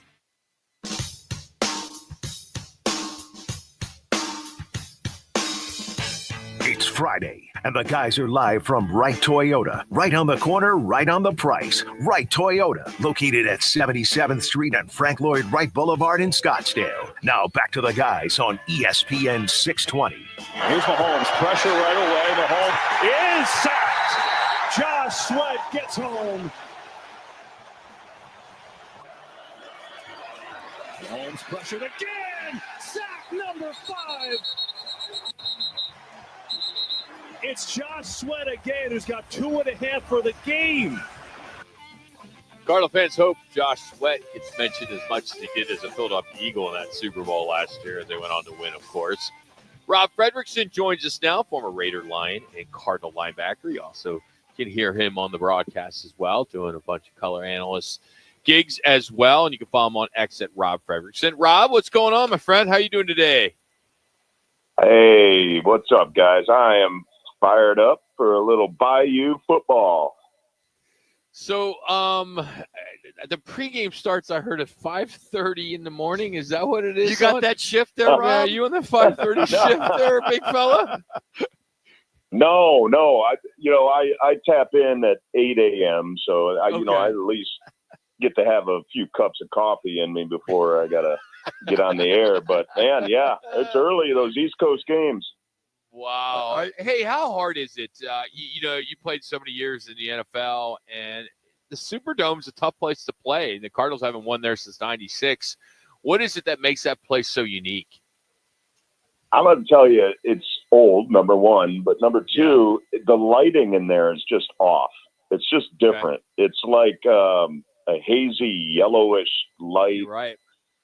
And it's dark and kind of gloomy in there, and it's loud, right? That place can get rocking when the Saints are really rolling. So it's a tough place to play, tough environment, but that's what your job is at this level. You go on the road. It's us versus the world, right? That's the mentality, and that's really what the Cardinals have to do when they go into those hostile environments. Rob, as far as you're concerned, when you have first game of the year, you're on the road. What are some of the things, especially going to New Orleans? You got the quarters and Bourbon Street, et cetera, et cetera. What do players have to guard against in order to go in there, make this a true business trip, and pretty much try to win this game business as usual? Yeah, so I think football is different than other sports. Just from the physical nature of the sport and just what's required of you physically, your body. Guys really aren't out running the streets all night, right? That just doesn't happen. That's you might see that in other sports, basketball, baseball, or something, but it doesn't happen in football. It is a pure business trip. There's you land, there's meetings, there's dinners, there's more meetings, there's curfew, and it's a business trip. And once the game's over, you're out of there. So as far as distractions, I don't really foresee that being an issue. All right, let's talk about this defense. You got Nolan out, BJ out, Nichols are all out. How concerned are you about the front seven, just how deep they are against Kamara? Yeah, the thing that kind of popped up on the injury report that I did not want to see was Dante Stills. Already you mentioned we're down Walter Nolan and a couple of those other guys, and so to lose a player of the caliber of Dante Stills, a guy that really has been the best performing defensive interior lineman the last couple of years, in my estimation. You hope he's okay, and you hope he's going to play. But man, it's a concern, especially when you look across the line of scrimmage, and you got Alvin Kamara, who when he's healthy, he can still hit it and he can still get it. So there's a certain level of concern there. I would also add there's a little concern, at least on my part, at the linebacker position. I love Mac Wilson Sr. I think he's great, but that other position, to me, in training camp and in preseason games, didn't really ever appear to me that there was a clear-cut winner to that position. And that, there were some coverage issues, not singled out one player, but multiple players that had some coverage issues. And you don't want to do that going into week one, especially against a receiving threat out of the backfield, the caliber of Alvin Kamara. Yeah, speaking of that, how nervous would it make you as that Mike linebacker making the calls, having a rookie at cornerback, i.e. Will Johnson's going to start? Will Nick Ross, as defensive coordinator, try to design some schemes to somewhat protect him? Or do you feel this first game, a lot of cover two, somebody over the top to help him out a little bit? I think you're going to see, certainly there's going to be calls where he's going to be protected. He's going to have a safety over the top. He's going to get some help on certain plays. You can't put a guy out on an island for the entire game, especially a rookie. So that look, the Saints they have some capable receivers. Olave, Cooks, Shaheed, I think is a really talented wide receiver. So, he's going to be challenged, certainly. And it's the greatest thing about the cornerback position. If you really want to succeed in this league, is you got to have a short memory, right? You get beat, you gotta clean that slate in your mind and move on to the next play, because it's going to happen. It is going to happen in this league. And Will Johnson, it's going to be trial by fire, and he's going to be learning on the go these first few weeks of the season. But I really believe the athletic ability, the football IQ that he has is going to prevail at some point, and he's really going to step into his own and become that cornerback outside lockdown corner that they envisioned when they drafted him. Rob, Josh Sweat comes in. We heard the highlight. He's going to be that left defensive end in a 4-3.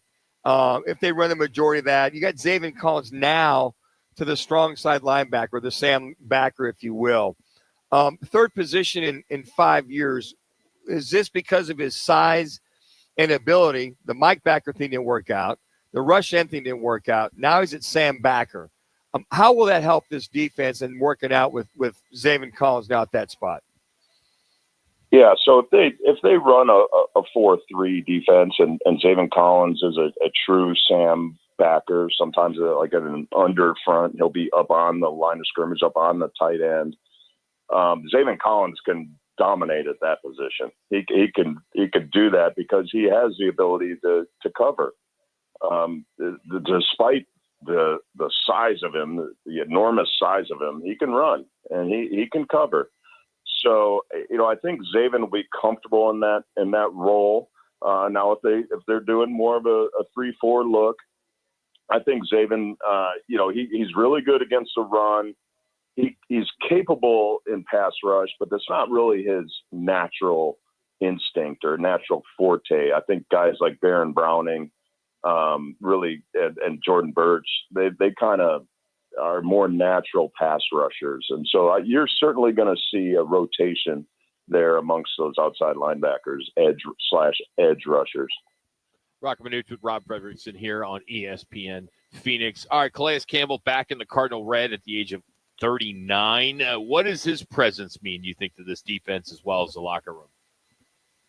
Well, in terms of playing, Calais Campbell can still get it done. He's capable. He's 6'8", so you got to imagine he's going to cause all kinds of problems for Spencer Rattler, just in terms of getting those big mitts up and getting those hands up and just creating some disruption in terms of being a presence there. I think you're going to see him probably anywhere from 20 to 30 snaps, maybe, on Sunday. So obviously he's going to rotate, but when he's in there, he's still capable against the run and pass. And obviously we all know what he means to this team off the field in terms of in the locker room and just around the community. He came back to the team after being gone for so many years, and he was automatically voted as a captain. So a lot of respect for Calais Campbell. All right, Rob, we'll give you a little pregame warm-up. You can warm up here with Roc and Manuch and Jimmy B. Give us your thoughts on what this defense needs to do, in your eyes and Rob Fredrickson's eyes, longtime Mike linebacker for so many years, to stop this Saints team. Yeah, so I think first of all, you got to stop Alvin Kamara. I think he's a major threat as far as the New Orleans Saints offense and how this offense goes. Spencer Rattler is a guy that has talent. We've all seen him back from his days at Pinnacle High School here, right here in Phoenix. He's a guy that last year when he had the opportunity to play, he was really given a Saints offense that was decimated with injuries. And he really didn't have an opportunity to shine. But I think Spencer Rattler is better than people think. And if the Cardinals, to be successful, they got to get some pressure on him, and they got to get some turnovers. The Saints team is people are sleeping on them and not really giving them much of a chance, but they get some things rolling. They get some things going offensively. That's momentum, and that place will get loud. And then it's all of a sudden a hostile environment becomes a diabolical environment, so to speak, and you don't want that. So the Cardinals need to get up early, get on them defensively early, and take away any hope, take away any chance for the Saints to come back. I'm just curious, you're the big-time guy you are. Do you have that written in your contract? You don't start earlier than 8 o'clock in the morning for these games. Is that written in? Is that ironclad? Yeah, well, first-round pick, Pro Bowler. It's kind of a big deal, Yeah. Is the coffee there waiting for you, too? Guys, look, we're starting the coverage at 5:30. If they want me there, I'll be there at 5:30. I'm up already. I mean, I'm old, right? I wake up at like 3:30 for crying out loud. So yeah, hey, I'm up. I'm excited to talk about football anytime. Oh, I love it. Rob, thank you so much, buddy. Have a great weekend. We'll be listening at 8 o'clock on Sunday. All right, go Cards. Thanks, guys. There you go. That's Rob Fredrickson joining us, the Pro Bowler, former Raider, Lion, and Cardinal. You can follow him on X at Rob Fredrickson 59. We are out here at Wright Toyota, the right price, the right selection, always the right dealership located in Scottsdale and Frank Lloyd Wright Boulevard. Wright Toyota has been the right deal for everyone right now. Check out their full inventory, pre-owned certified vehicles under 15 G's, all online at wrighttoyota.com. Got our locks of the week. We didn't do too well last week. No, we didn't. We may just skip that. Yeah. We'll continue. It's Roc and Manuch with Jimmy B. Who wants to hit LA? Sign up for the Twin Peaks Gridiron Getaway, powered by Roc and Manuch with Jimmy B. Grand prize, 2 tickets to see the Cards at the Rams January 4th at SoFi Stadium, hotel at the Westin LA, and a $500 Visa card. Runner-up scores a $500 big game tailgate at Twin Peaks for you and 9 friends. Scan to score at Twin Peaks or text PEAKS to 59925 to enter. Twin Peaks, eats, drinks, scenic views, and football dreams. Remember when things were built to last? Well, at Arizona Patio Furniture, we've been handcrafting premium outdoor furniture and custom cushions for over 15 years, right here in Phoenix, using 100% American-made materials. We build it, we sell it, we guarantee it with our exclusive 5-year plus worry-free warranty. Visit any one of our 3 Valley showrooms or go to ArizonaPatioFurniture.com. Mention this ad for free delivery and setup in Maricopa County. Arizona Patio Furniture. Some things are still made like they used to be. Hey, Manuch here. As a former NFL quarterback, I've taken a few hits, but nothing worse than bad underwear. Sweaty, itchy, riding up. Now that's a daily sack nobody needs. The crew at Cho Boys sent me their boxers and boxer briefs, and I'm telling you, these are the real MVP. The bamboo pairs, game changers. Cool, soft, breathable, like calling the perfect audible for your lower half. Even out in this Arizona heat, Cho Boys keeps me comfortable and focused. I've swapped out the old gear. Now I'm Team Cho Boys, and the whole squad at ESPN 620 is too. Try one pair, you'll feel the difference. Hit up chillboys.com, use code ESPN, and get 20% off your first order. That's chillboys.com for underwear that protects the pocket and keeps you cool in crunch time.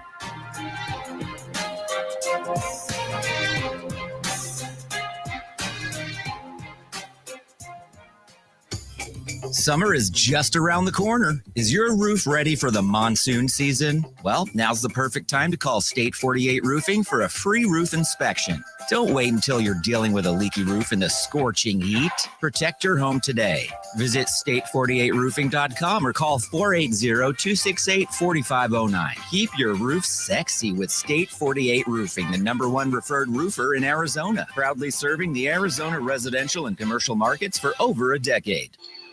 At National Geographic Society, we believe in the power of wonder. It drives us to explore, pushes us to see the world differently, moves us to action. And we believe that today, wonder is more essential than ever. Wow. That's why we're supporting a new generation of explorers to ask big questions, make breakthroughs, and bring the future closer. Wonder awaits. Will you join us? Visit natgeo.org/wonder.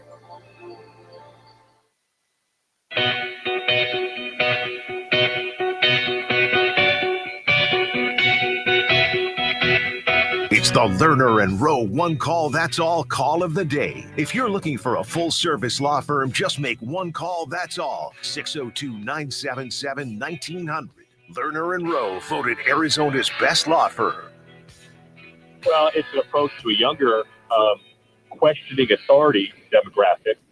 But why do it to me is why continue to buy Nike? I mean, there could be a lot of reasons why that doesn't work. It is a little bit of a risk. And if you look at some of the marketing strategies that have gone wrong in terms of, casebook sports marketing 101, Coke Plus, Coke Zero, there are a lot of examples of brands that were just great before they got screwed up. I don't know if this is one of those, but we'll just have to see. That's Rick Horrow, the sports professor, in the first hour of the show. We were talking about Nike turning their legendary Just Do It upside down, and now they're going to be doing this new global campaign called Why Do It.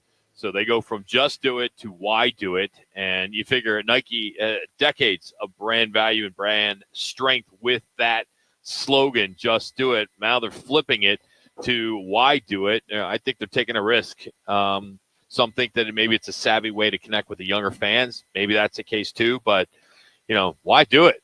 I mean, it's just do it means just any male, Just female, do it, just go out there and I think more women's sports got popular because of Nike and Nike and the sponsorships. And now I'll be like, why do it? It doesn't make sense to me, Rock. I mean, we preach to these young men and women out there, hey, just do it. Go out there, do your thing.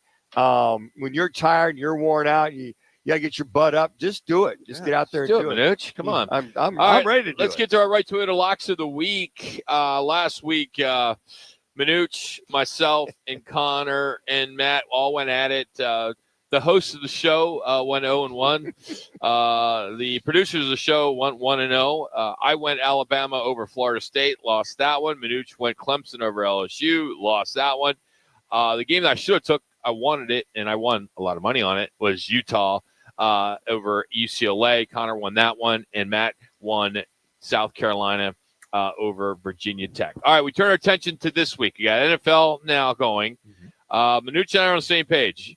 I think the lock of the week, and maybe it's just could be a catch. Maybe there's something here that we don't know about, but Denver is the biggest favorite of week one, as 8.5 at Mile High against a bad Titans team.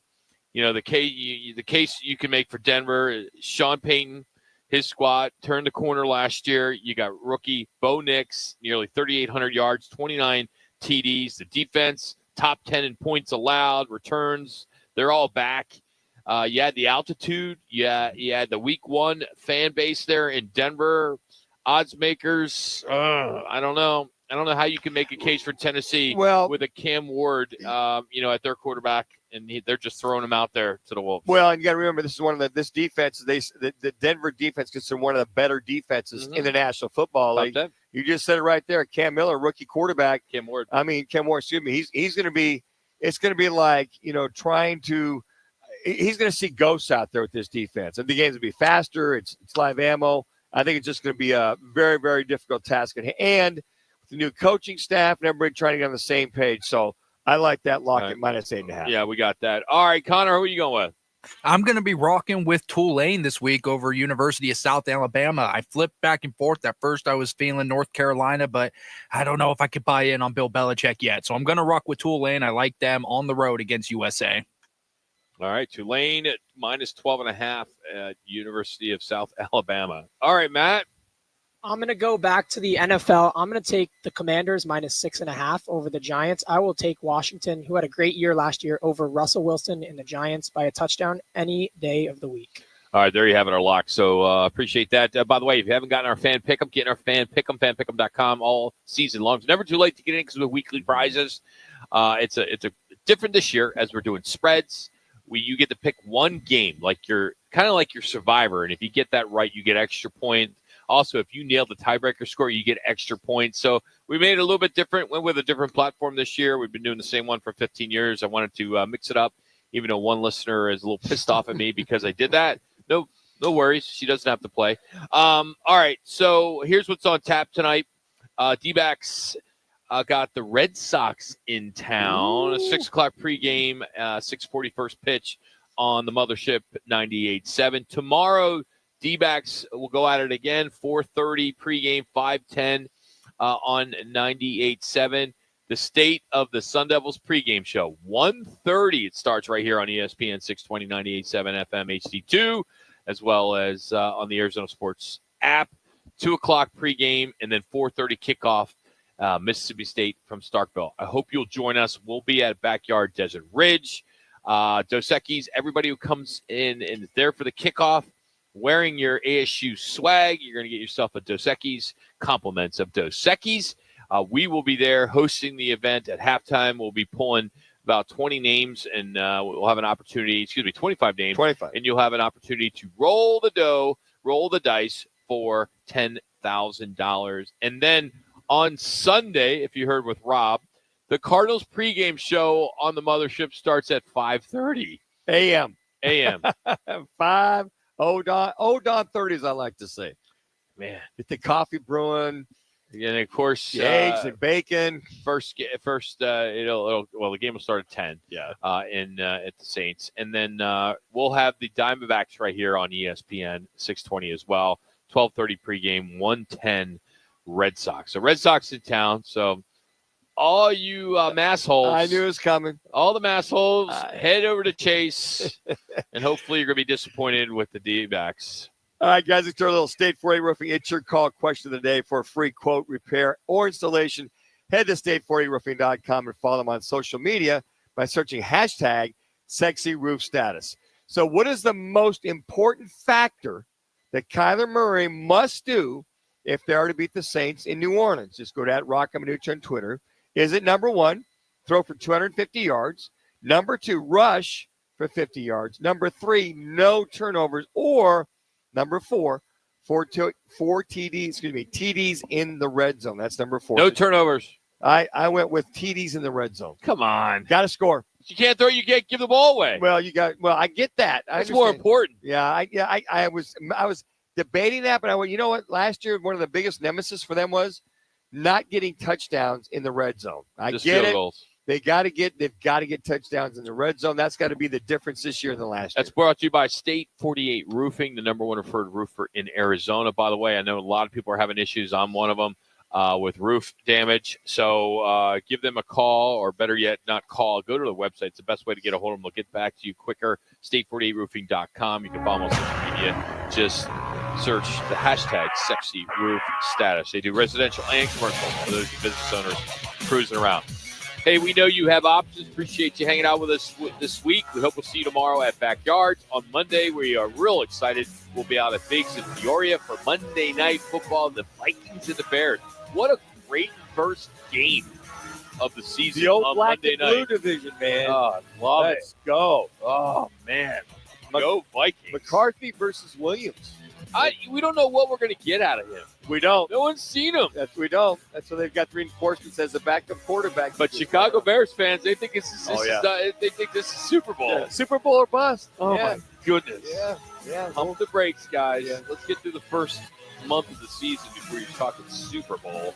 I mean, I have a couple buddies already made flights to San Francisco. Oh, have they really? For Super Bowl, yeah. I'm like, come on, dude.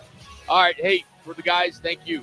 For Right Toyota, thank you. And for you listening, thank you. We'll see you on Monday, 1 o'clock at Biggs. When it comes to Redbird.